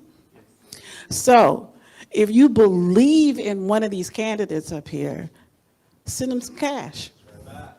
Make a donation, because they need money to make it happen. No doubt, they need money. Yes. Okay, so they need voters and they need money. So, I mean, it's great to applaud them and to listen and say, yeah, that was a good answer, but really put your money where your vote is, right? Because that's important. That way they don't have to take money from big oil or industry like that, and they won't be then subject to the whims of that industry. If you want a people's candidate, you got to fund a people's candidate. Okay, All right. One more point. got it. And then that is, there are plenty of people in Los Angeles who cannot vote, right? Sometimes for various reasons, in terms of it could be a conviction, it could be a citizenship status. But you know what? They can influence people, right? So if you run into folks that you are attempting to register and they can't vote, information is so critical. Have that house party, because chances are they know some folks who do vote and they can influence them, right? So you got actions. We are close to June 2nd. Voter centers open on May 23rd. That's next Saturday. There is challenge to the post office right now. So a lot of people might want to wait until the last day to mail their ballot. I'm going to suggest you not do that. I'm going to suggest that you get your ballot in, if you're mailing it, well before the day of the election, because that postmark might not get on that ballot until well after the election if you mail it on that day. So you want to make sure your vote is counted. If you're mailing it by getting it in, I would suggest a week before. That means this week. So if you're mailing it, mail it early. Well, not mail it now, because the challenge is the post office, and will it get the postmark on it in a timely manner if you mail it on that day? So that's just being the practical person here in terms of if you want your vote counted, if you wait till the last day, take it to a voter center and drop it in. Don't put it in the mail. So my question would have been to all of you, what is your path to victory? I pulled out my ballot. This is not my ballot, this is a sample ballot. There are 14 names on this ballot in a space where you can write in a name. Yes. So that means you got to have a path to victory, right? How do you get to be in this jungle primary, one of the top 2 candidates to keep it moving forward? Great question. Let's do this. Let's wrap that into your closing comment. How's that?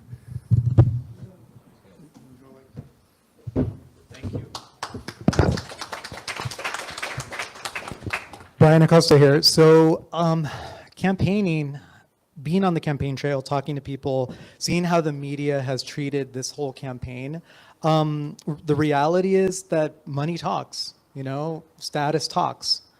I'm just a regular Joe. I didn't grow up from a limousine, watching the city from a limousine window. I grew up struggling. I grew up from, first generation. My parents were immigrants. And so I, really heavily rely on community. And that is one of the things that, for my campaign, that I've been relying on is the Latino community, the queer community, millennials. I mean, it's my generation that I'm fighting for. And that's what I'm bringing to the forefront is if we want generational change, that's what I'm offering in this race, because we need the systems of tomorrow today. We need the changes that our status quo people are never going to do. And so that's why I'm in this race, and that's who I'm relying on to get to the top 2 in this race. Thank you very much. Thank you. Assad Al-Najjar. Well, I renew my thanks to you guys for having this setup. And I'm so proud to be among the best team in Los Angeles. And I really, from my heart, wish one of us is going to be the mayor, because I have no respect for the other 4, really.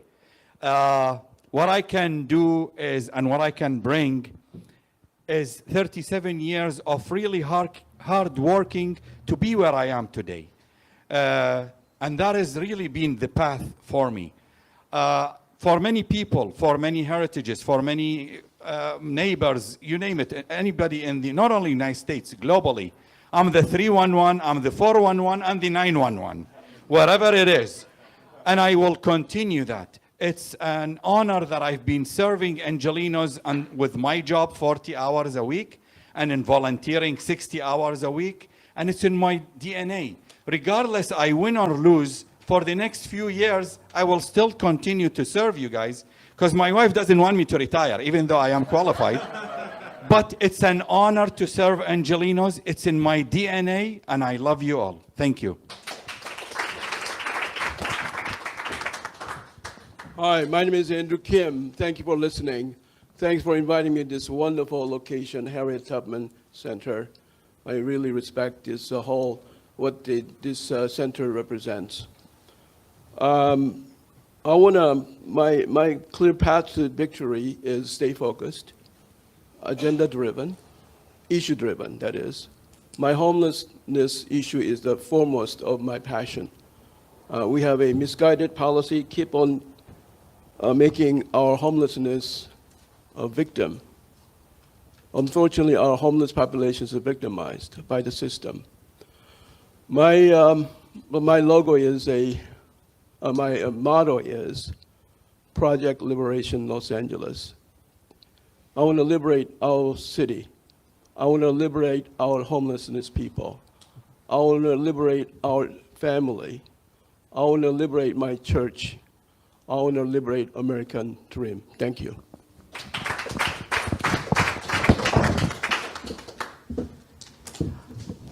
Hello, everybody. I'm John Logston, and I just want to say, as far as how I'm going to make it to the top 2 for November, I'm just head down. I'm going to try to make it happen. I'm going to work as hard as hell. But here's the thing. I'm a regular, everyday guy. I work my tail off for actually my 9-to-5 job. I've got kids. I got a lovely wife, and I am a true Angeleno, and I'm fighting for LA. And I work in the business, in the entertainment business. I believe I'm one of the only ones in this in the group that actually is boots on the ground working every day. I got 2 jobs coming up this week, which I'm juggling the mayoral thing and actually producing. So I'm going to fight hard to make sure that there is no runaway production and that we are keeping entertainment, film business here in Los Angeles. That is my #1 goal for like the next 2 weeks. Get that word out and make it happen. Let people know that I'm fighting for them because there's a lot of Angelenos doing that. Okay, here's another thing. Obviously, my slogan is let's go. And that is really, we need to make things happen quicker in this town. I've seen how the current mayor right now has, everything has just been fast forward in the last few months, but there was 3 years where things were just not happening. So we need to make it happen right now. Let's go. Thank you. And I want to just thank everybody here, everybody that's listening on the radio and in here in this room. Take a deep look at everybody up here. Look at the platforms because they are all great and everybody put their heart and soul into that. Look at mine, logsden4la.com. Thank you, and thank you to KPFK. Appreciate it. Whew, sorry, I'm still processing, to be very honest with you, what happened back there. I'm just being so honest. I felt like my gut was punched to hear the anti-Muslim sentiments named on the stage, which just zero tolerance for that. Period, in this city. As far as how our plan to win, I'm very proud to say that we have now raised over $500,000 with matching funds to be able, with zero money from corporations, zero money from lobbyists, over $500,000 to be able to put into our campaign. We have knocked on thousands of doors, and our field capacity is we are focused on that and to make sure that we hit as many possible doors as we can by by June 2nd. We have reached 500,000 people now on social media. We have well over 1,200 volunteers who are actively engaged in our communities and actively engaged in our campaign. This is the path to win, is that right now we are in a culture of fear. People are too afraid to be able to even imagine that this city could work for them, that they could have a life here. We need to change that around. And that's exactly why I'm running for office, because as I've been saying, it's not that the system is broken. It's that the system is working exactly as it's designed to work. The problem is it's not designed to work for you and I. And that's why we need to mobilize, move, show up, vote, volunteer, get activated, and finally change the system so that we make sure that this city works for working Angelenos. Tish Hyman here for my final word. And honestly, I'm already at the victory lap. Let me explain why. because I will never stop fighting for Los Angeles. Something awoke inside of me. And I left the studio with Ty Dolla $ign, I left Kanye, I left everybody at the studio to fight for this city, and I'm going to keep fighting. You know why? There's little girls dependent on me. There's women dependent on me. I know I've been in so many town halls where I see black people's history and our civil rights used as a mask for other people's agendas, and black people, we have a unique struggle in this country. Do not forget it. It is unlike anyone else's. It doesn't handicap us. It doesn't make us special, but it is unlike anyone else's. And I got tired of seeing all these other groups pair their struggle with black struggles. They are different. That is a fact. And I will be here fighting for this city forever. So I don't care about just this election. I'm going to bring $3 billion to Los Angeles annually anyway, because I already got the plan, and I already met with the people to make it happen. I love you guys. I'm fighting for this city. No DSA in LA. My name's Andre A. Salivra, and it would be my pleasure to serve you as your next mayor for Los Angeles. Look, this is a tough time. This is an important time. Seriously. This might be like the defining election of our generation. We need to take it seriously right now. I'm encouraging everybody, seriously, right now, tell people, don't vote for money in this election. Do not vote for money. Don't vote for Spencer Pratt. He's a nepotism baby. Don't vote for Karen Bass. She's the establishment, money Democrats. Don't vote for Adam Miller, the billionaire. Vote for an independent candidate. Look down ballot. Our campaign's doing phenomenally well. We've raised less than probably any other campaign. We've raised less than $20,000, and we're doing phenomenally well. We've connected with tens of thousands of voters. Why? Because I'm out there. I'm on the streets every day. Before I was here today, I was at the Red Bull Boxcar Derby. I connected with about 10,000 voters with our team of 6 volunteers. People are showing up for our campaign. Why? Because we got real solutions. Because I was born and raised here. I'm a product of this city. I was homeless here. I know what it's like to live and fight in LA, and I will always fight for our city. And we're doing phenomenally well. So if you like me, if you like our campaign, tell people about me. Say, hey, I'm voting for Andre on June 2nd. I'm voting for Andre. And that's how we're going to do it. I'm going to win this thing by doing what I've always done. That's depending on the people of my city. Vote for Andre Salivra for LA Mayor on June 2nd. Thank you. Thank you all so much. I want to thank all the candidates that came and participated. Don't leave because I have some announcements to make. KPFK Media and Cut to the Chase present a candidate forum of LA's mayoral candidates. There's 3 ways to vote: by mail, by Dropbox, or in person. Thank you. Hello, thank you all for being here. My name is Ornella Barbara. I am host, producer, and DJ from KPFK, and I am producer for The Signal. Ray, very nice to meet you. We spoke this morning. You know I'm going to charge you for that. I'm going to charge you for that ad. I understand. Okay, so I'm very passionate about what I'm going to ask. What are you going to do about the tortured, starving, abandoned dogs and cats across Los Angeles? Have any of you actually visited Skid Row, animal shelters? Have you seen the suffering with your own eyes? These animals cannot talk. They cannot not ask for help. They cannot vote. They only wait for your help. Anybody want to? Okay, here we go. Thank you. Thank you. Assad Al-Najjar. Well, since I work for the city for 37 years and volunteer at the same time through the Empower LA Neighborhood Councils, the past 2 decades, I work very close with the homeless from San Pedro all the way to where I live in Porter Ranch. And I do visit all the animal shelters. I work close with all the volunteers.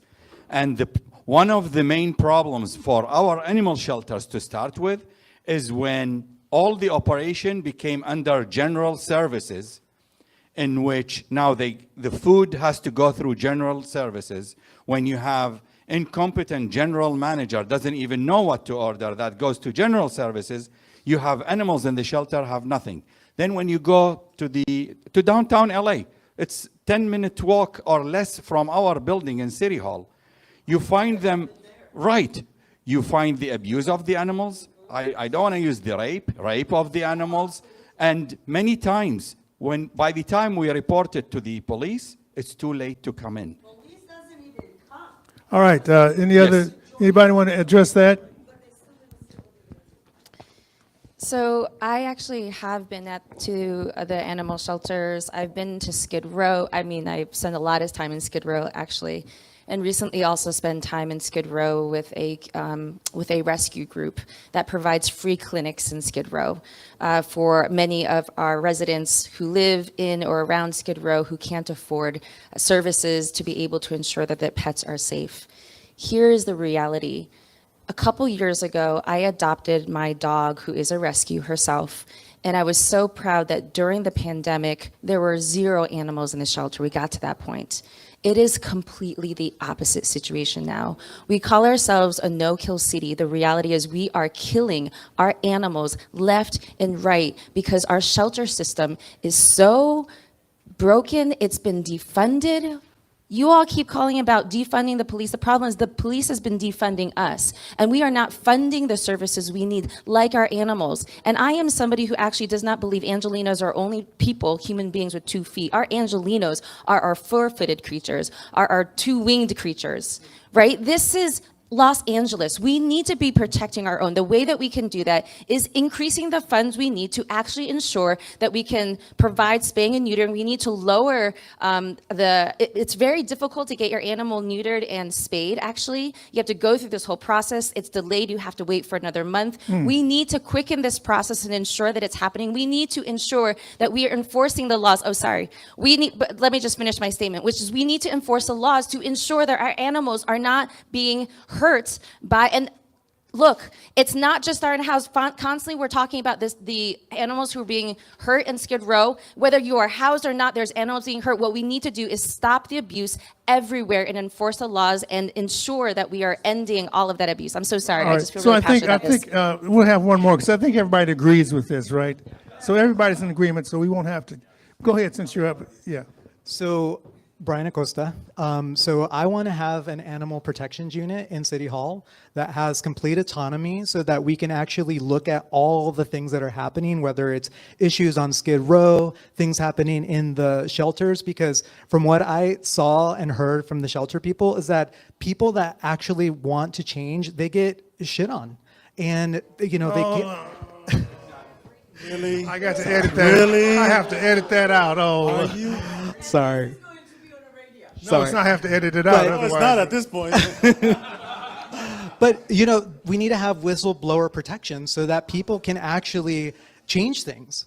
And so those would be my priorities, to be able to have more autonomy so that people could actually create change, and also work with independent auditors to be able to actually change things in the city happening with regards to animals. All right, let's move forward. I want to take a couple quick questions from the audience.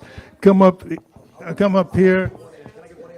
Okay, while I'm giving instructions. I'll make it super fast, because I don't feel like anybody's telling you what they're going to actually do. Here's the thing. I have an actual solution for this, right? We need to have an auditing system where every person who has an animal on Skid Row, you have to have a license to have your animals, right? If you're a good owner and you're taking care of your animals, great, you keep your license. If you're not, if you're mistreating them, we revoke it. Then we create a bounty system. If you report somebody, because it's the breeders that are the problem. If you help report somebody who's a breeder and we find them, you get $2,000. Congratulations. You're going to help us police it ourselves. So we're going to create a system that actually encourages self-regulation, and so that's what I plan to do. All right, that's what I like, solutions. Yeah, we're going to go to the next question also. I'm glad I want to hear solutions. Everybody talked about housing and homelessness, but I didn't hear a lot of concrete solutions to that. So let's get a quick questions. We're running out of time. We're going to go a little over because we started late. Line up there for the questions from the audience, Okay, please. this is, We'll go through them really quick. Naibingi Kuti, thanks for doing this, Sylvester. And I just wonder if some of the people, especially the man right here that insulted Ray, have you ever listened to KPFK? KPFK is a progressive radio station. So you should respect our point of view when you come into our environment, because that remark that you made about her being from the Soviet Union was uncalled for. And I think it basically sounded like Trump. We don't need that environment in our space. I just want to let you know that. And also, one other thing, the Olympics. Why are we talking about funding the Olympics? Our city doesn't deserve the Olympics. We have so much poverty in the city. Why are we proud to bring in other people here and we don't even have All right, money to let's take care see of our who own wants to answer citizens? that question. Go ahead, Ray. I would love to answer the question about the Olympics. Here's a question that we have not been asking as a city is, should we be holding the Olympics at all? Should we be canceling the Olympics? Right now, we know, and I talked this morning on Dino's show, the fact that the Olympics coming here is going to bankrupt our city. We already know that. We, Angelinos, are going to be on the hook for the hundreds of the billions of dollars that we're going to have to owe after it's done. We have not seen the budget come through, so we are at risk of that. Second, we know already that surveillance has already increased in our city, and surveillance will continue to increase in our city, just as it has from Paris. The problem with surveillance, a lot of you have talked about surveillance here that is going to protect us. Let me tell you, it's actually quite the opposite. Surveillance is used by ICE to be able to identify our own immigrant families to take them away. This is a problem. Surveillance has been used by Texas sheriffs to be able to find people who have crossed the borders to get an abortion because they don't feel safe in their own state. And they've been used that to identify them. I'm sorry, surveillance is a problem. Third, our immigrants, our communities are already under threat. Federal agents will be increased in our city as we move towards the Olympics, and then further, the LAPD will come under federal control. Do we want that happening? They will have access to all of our information.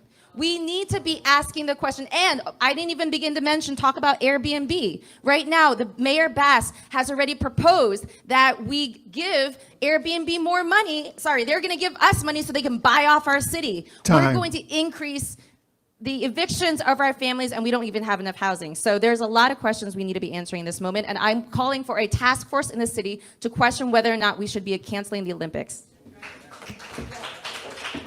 Thank you, Ray. I'm John Logsdon, and I am pro-Olympic. So that's why we have a democracy here, so we can actually talk about these things. So here's the thing. I think the Olympics are a gift for our city, for sure. This is Los Angeles, and this is going to be the third time the Olympics are coming here. Right now, think about it. We just had the games in Paris. How many people saw that on TV and want to go and actually visit Paris? Having the Olympics here is not just about those 2 weeks. It's actually an investment for the next 10 years. People are going to want to come here. That's tax bases for people coming and visiting Los Angeles, going to their restaurants, going to hotels. That's what it is. Tourism dollars drives revenue, which drives taxes. Perfect. Olympics, let's go. All right. Listen, guys, I'm pro-Olympics, and I'll tell you why. I'm a businesswoman, and I understand what the worry is. But the truth is with the right mayor and the right leadership, this can be a big cash cow for us. This will help us a lot. What Karen Bass suggested was building TV screens so everybody could watch it online for free. I'm like, no. Let's open up our doors to our restaurants. Let's open up the businesses that close down, bring in pop-ups, and get people to buy stuff. People are going to come here from all over the world, and that's going to bring an economy boost to us. I know it might not seem like it now because we haven't even gotten into the particulars yet, but it will. And honestly, I'm an economy girl. I have so many plans to bring money to our city that we will cut city tax within my 3rd year of being mayor because I'm creative. Creativity is something that is lacking in our government. People don't know how to create revenue streams. They only know how to tax us to death. And I'm totally against taxing us to death. We need the Olympics, but we need good leadership. We need to know how it does. And, I just want to say, Ray is serious when she says that she's not about following systems. She's went over her time every single time she grabbed this mic. And so I think if you want somebody who don't follow systems, she's right there with it. Guys, listen, we need the Olympics.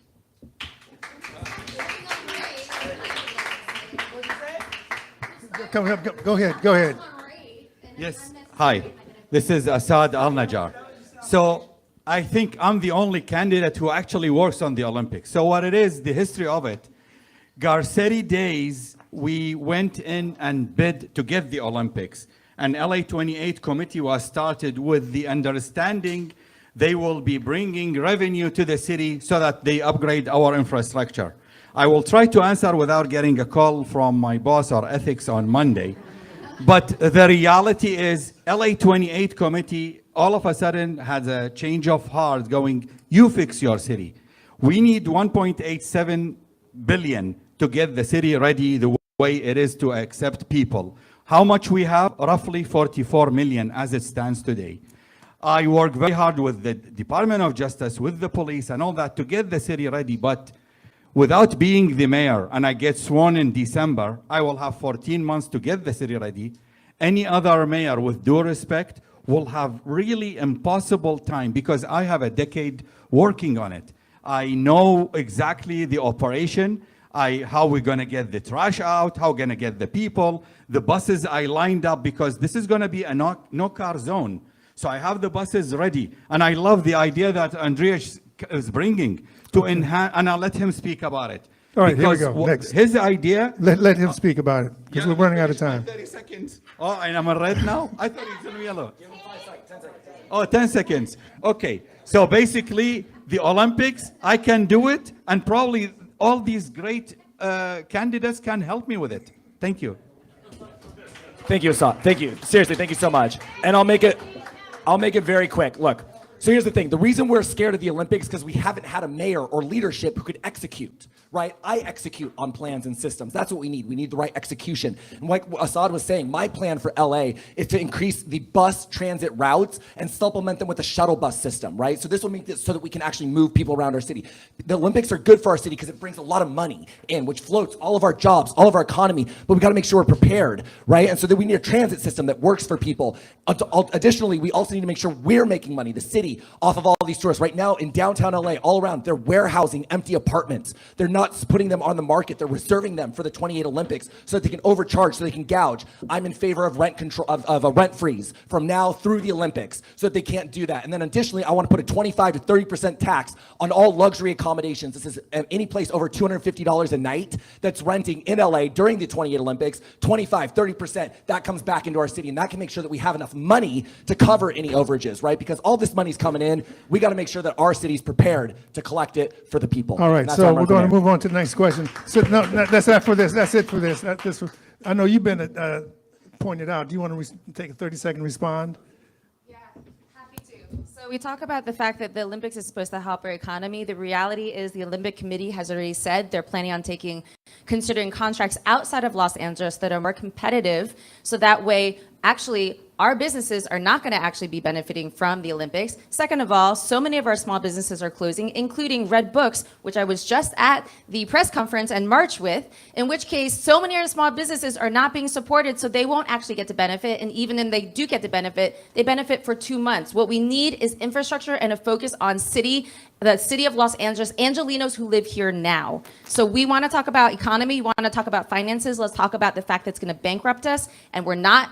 Us who live here and our business owners are not going to benefit from it. That was the response. Okay, let's go to the next questioner. You know, we're running out of time. The next question, please.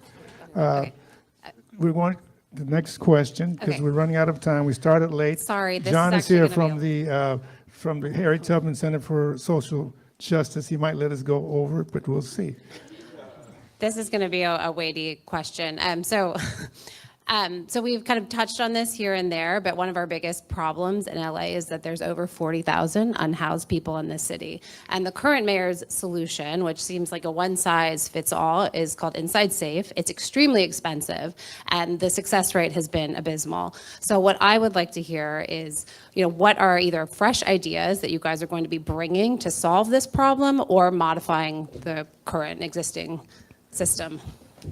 Thank you so much. Okay, so this is actually one of my top platform policy points. I want the city of Los Angeles to own and operate LA City-run public dormitories. The city of Los Angeles will purchase underused commercial and office spaces and convert these into 500, 600 beds at a time with wraparound social services on the ground floor. The LA Mission's already doing it. The cost is $15,000 to $25,000 per person per year, as opposed to $80,000 plus for Inside Safe. And we can use those savings to provide social services, mental health, addiction counseling and treatment, jobs training and placement, legal defense services, medical, right? That employs people. Instead of spending $500,000 putting somebody in a box, expecting them to fix themselves, we need to create a social situation, a social hospital for people where anybody whose life is broken can go there and get the social services they need, get a fresh bed, get a hot meal, get a hot shower, where we can take care of them at an affordable rate. Thank you. Yes, hi, this is Assad Al-Najjar. So being one of the lead engineers in the city of LA, we do not need to reinvent the wheel. We have a plan we developed back in Villagrosa days. It got signed November 2015. Yes, 10 years old, but it's still operational. It got adopted partially by LA County. My colleague, Mayor Lair Agran in Irvine is implementing it, and as you go there, you see it's working. Mayor of Beverly Hills. It addresses to the grassroots of the problem. First, it addresses the homeless families before they actually go homeless. It addresses the veterans. I will start renegotiating what we failed to accomplish Garcetti days, which is to get the veteran hospitals with the clinics that we could utilize immediately with alcoholism and the other programs. Yes, I saw the red. Thank you. Well, the homelessness problem is the major issue of my campaign. This is Andrew Kim. Because we have Ms. Bass, who has been, from the last 4 years ago, she said LA is in crisis because the homeless problem is such a crisis that it requires a state of emergency decree by the mayor from the day one. But that has not occurred, or that occurred, but it has not been effective. The reason why our homelessness problem still goes on like this is because of the misguided policy of housing first, as mentioned by this lady. It is recovery first that need to be instituted. We need a 12-step program or such that we can have these people to get independent living after going through the steps. Not handout, but hand up. We need to give them a fresh start and a productive living. Thank you. Hello, Tish Hyman again. Well, I think I've done my plan out in phases. The first thing I would do is the first year I would spend time organizing the facilities. There are rehabilitation facilities we need mental health facilities, we need facilities for families who are just suffering on hard times. There are different type of people out on the streets and that are homeless. They're not all on drugs, they're not all alcoholics, they're not all mentally ill, and they're not all just, out there just living on the streets because they want to. Some of them are falling on hard times. What needs to happen is mandatory long-term treatment. And we need to build out the facilities. And we need to send a triage down there to find out the exact number of who's doing what and who's going through what. In regard to the dog problem that we have there, that I've been to Skid Row for at least, I don't know, in the last 6 years, I've been out there at least every other Christmas. And I'm telling you right now, if we get to the core root of the problem, which are sick people, help them get well, they won't be there abusing dogs because they'll be in the treatment centers. We have to get to the root of the problem. It's bigger than the dogs. It's the human beings underneath. We need mandatory rehabilitation, wraparound services. Thank you so much. All right. Hey everybody, I'm John Logsdon again. First of all, everybody up here has a big heart. This homeless thing, I got to be honest, we all know it is just a huge issue. We all think about it and how to come up with our own platform to make change. So here's the deal. We definitely need to tackle the root problems of homelessness, which is the safety nets. We need to make sure that we stop the homeless from actually happening. But there's so many different pronged approaches. We need to stop the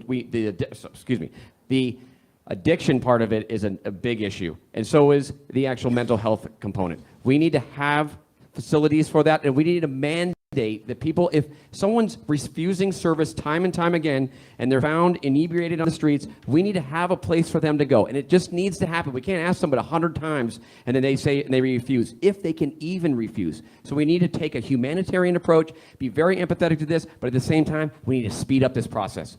My campaign slogan is "Let's go," and I'm telling you, we need to make it happen quicker. Cut some red tape, make it happen. Let's go. You want to answer this? Are you good? Yeah, if there's time. Yeah, then we're going to go to the next question. So when it comes to homelessness, the way that we need to, housing first policies work. It is researched, it works in other cities, and we need to actually focus on it. We need to repeal 4118 because it just pushes people who don't have a home from one side of the street to the other. It displaces them, it destabilizes them over and over again. I've been very connected closely to the recovery community for a long time. What we need to do is stabilize people, if they're in needing recovery, stabilize people and support them so they have stable housing so they can work on their recovery journey. The way that we get people out the streets is we be able to support them with a street team, supporting them, building that trust that they have lost. We move them, we need to get rid of the Inside Safe program. It's hundreds of millions of dollars going into a program that is not working and is a waste of our money, has no end in sight. Instead, we need to use all those dollars that we're using on 4118, which is expensive, inhumane, and doesn't work, spending all that money into Inside Safe and put it into real resources and into permanent supportive housing, such as social housing, which is what I'm advocating for, so that we have permanent housing solutions and permanent stability for everybody. Okay, you know we're going to go. Let's go to the next question. So good afternoon, candidates. My name is Paul Roberson. Los Angeles is one of the most diverse and internationally connected cities in the nation. While our city struggles with homelessness, affordability, and public safety, countries like Cuba are facing severe humanitarian hardships worsened by the U.S. sanctions and embargo policies. As a mayor or a potential candidate for mayor of a global city with large immigrant and international communities, what role, if any, should Los Angeles play in advocating for humanitarian relief and international solidarity while still addressing urgent local needs?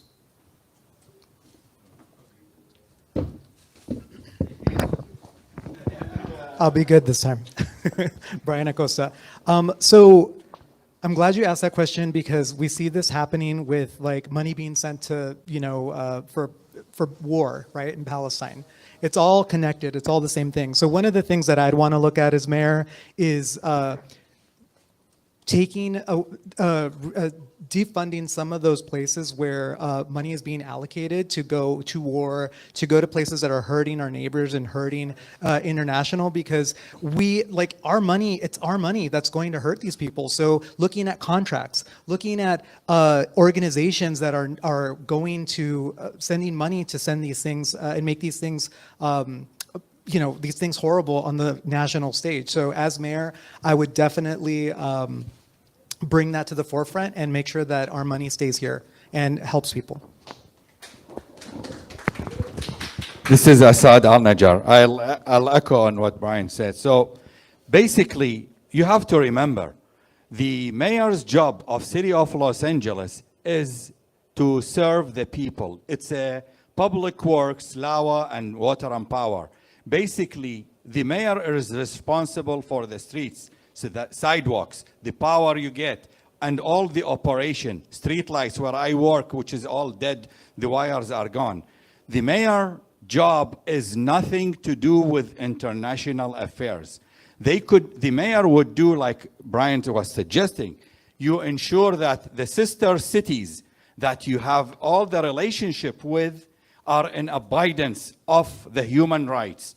I mean, I'm for one, don't like what's going on, what happened in Iraq where I come from. I don't like what's happening in Iran. And I left Iraq when there was the Iraq-Iran war and the Palestine and all that. So the only way to do it is not to be the mayor of Los Angeles on a starch organization. If I don't win as a mayor, I intend to establish an organization, a 501c4, for the rights and human rights. Look, she got to 8 extra minutes. I'm not going to abide with the red. Plus, you put the big leader of I'm the Palestine moderator. in their Excuse picture. me. Is his time up? Yeah, my time up. All right, But I'm next, saying next. there is a picture, All right. nice picture. So I think that as a mayor, your primary duty is to be protective of our city. The public safety is the first concern, and also we want to make our streets safe, okay, and clean and maintained well. That's my first order of work as a mayor. So that's all policies that are local, so that we want to make sure that our city is clean and safe. I want to say that I'm not going to be in another country while the city is burning, okay? Thank you. As mayor, I will cut all contracts that are increasing genocide in any other country or war. As mayor, I will also be using the bully pulpit to call for us to stop funding militaries around the militarization and imperialistic endeavors of Donald Trump right now. And instead, we need to be focused on actually bringing our funding into our own city and into our own communities here in the US. The fact that we are funding our militaries, the amount of money that we're funding our military with is money that could actually save and end homelessness in our communities, can actually save and support our small businesses here, can actually help develop our economy and support our families with what we need, get us to become one of the best educational systems in the whole world. So there's so much that we could do, and we are wasting our dollars, and we're using that dollars to kill families and children around the world. That needs to end. Okay, this is actually more for the this is John Logs. This is more for the KPFK listeners, and I echo what Assad and Bryant said as well. But exercise your First Amendment right. Get out there. If there's something that you are fighting for, like Cuba, get out there and let us know about it. We are a city that loves to protest, right? So if you're fighting for something like that, get out there, use your First Amendment right, and then your voice will be heard, and then it'll actually might get to a level where we do something. The federal government or some organization actually helps. And like a country like Cuba, so to speak. There you go. Thank you. Hey, John, great answer. But here's the thing. Go ahead. You have a seat. Media has been co-opted by money.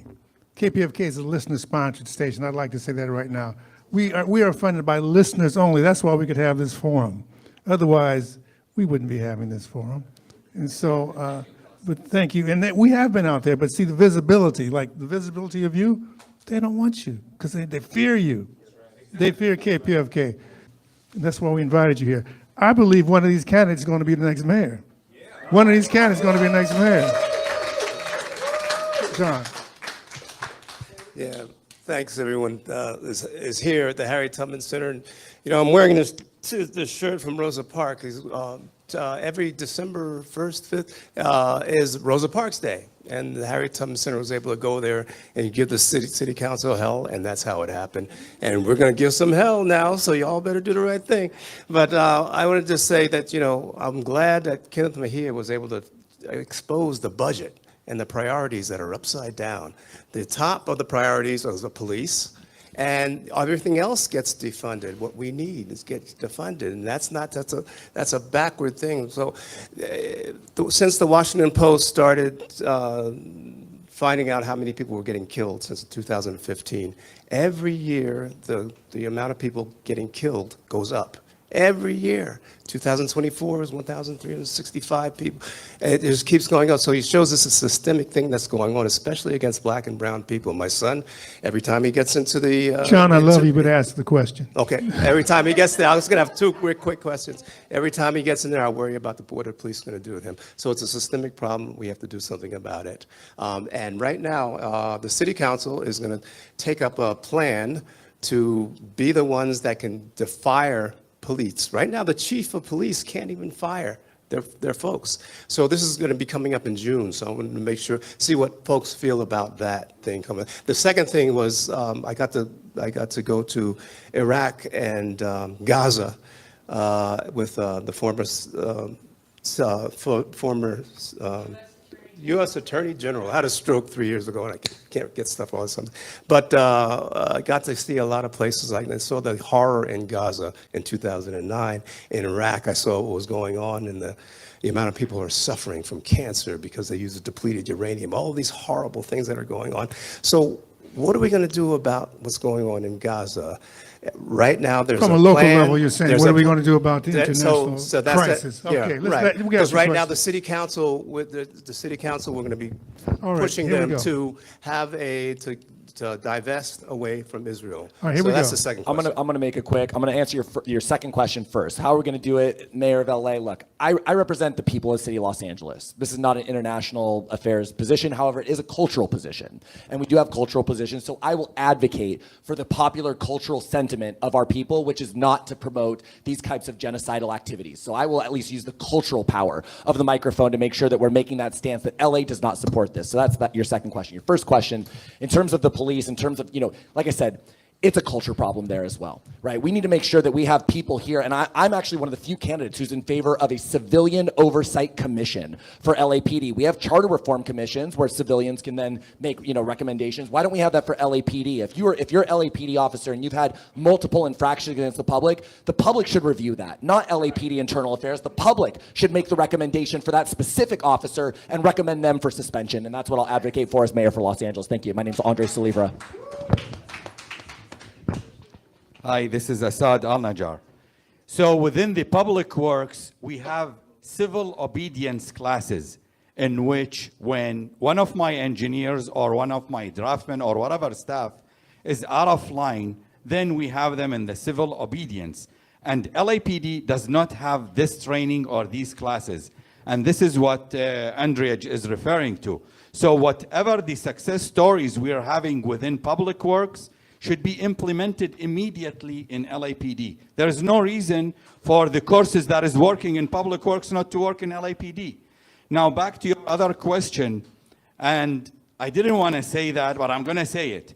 What you saw of ICE is just a drop in the ocean of the same troops did in Fallujah. It's the same training, and I think they classify them as zero classification, meaning do whatever it is, no questions asked, and nobody you have to report to. Right. One of our sponsors was Aki Bamboo. You can go over there and have dinner. They supplied that great Jamaican patties. If you want to have a further conversation, head from here to there. That would be great for them because they did it. They were our sponsors. How's it going, candidates? My name is Jared Ford, founder of Freedom Uncensored and America First platform, and I think I'm the youngest person in the room. My question to you is, as an Angelino, I don't care about New York, Texas, or Washington. I care about the state of Los Angeles, not even San Diego or San Francisco. I live in Los Angeles, born and raised. How will you make sure that the streets that are named after Spaniards, the country that was built by immigrants, and the buildings that were built by Blacks, immigrants, Mexicans, anybody from a different background, how will you make sure that the people of Los Angeles feel recognized and that you as mayor will serve them no matter if they're Democrat, Republican, or Independent? Thank you for this question. This is Assad Al-Najjar. So working 37 years under the planning, the different plans, the 2020, the 2030, the 2050, and believe it or not, I'm still working on the 2060, even though I don't think I'm going to see it. But we do actually recognize all the diversified heritages in the Los Angeles area. And that's why we name cities, we name suburbs, we name a lot of the alleys to attribute all the cultures, to attribute all the great leaders we have here in Los Angeles. And actually, I am one of the advocates for the Made in Los Angeles label. When we did the trains here and we sold it to Qatar, they had the label on them, Made in Los Angeles, designed in Los Angeles. So in the planning, it is in there. Maybe it's slow because of all the other mayors are not pushing it, but under my leadership, I will push to have all the countries of the world represented in Los Angeles. Thank you. Thank you for the question. This is Andrew Kim. We have that phrase called e plumus unum, which means from many to one.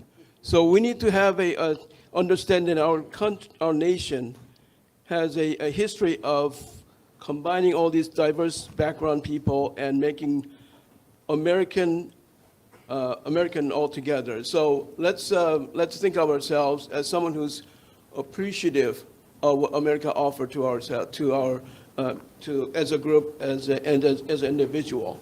But we Americans are proud people. I think that we have a problem not forgetting where we came from a lot of times, and we forget what we have today. Believe me, we have a lot today, and let's not forget what we have and lose sight of that and attack what we do not, continue to see what we do not have and lose ourselves while doing that. Thank you.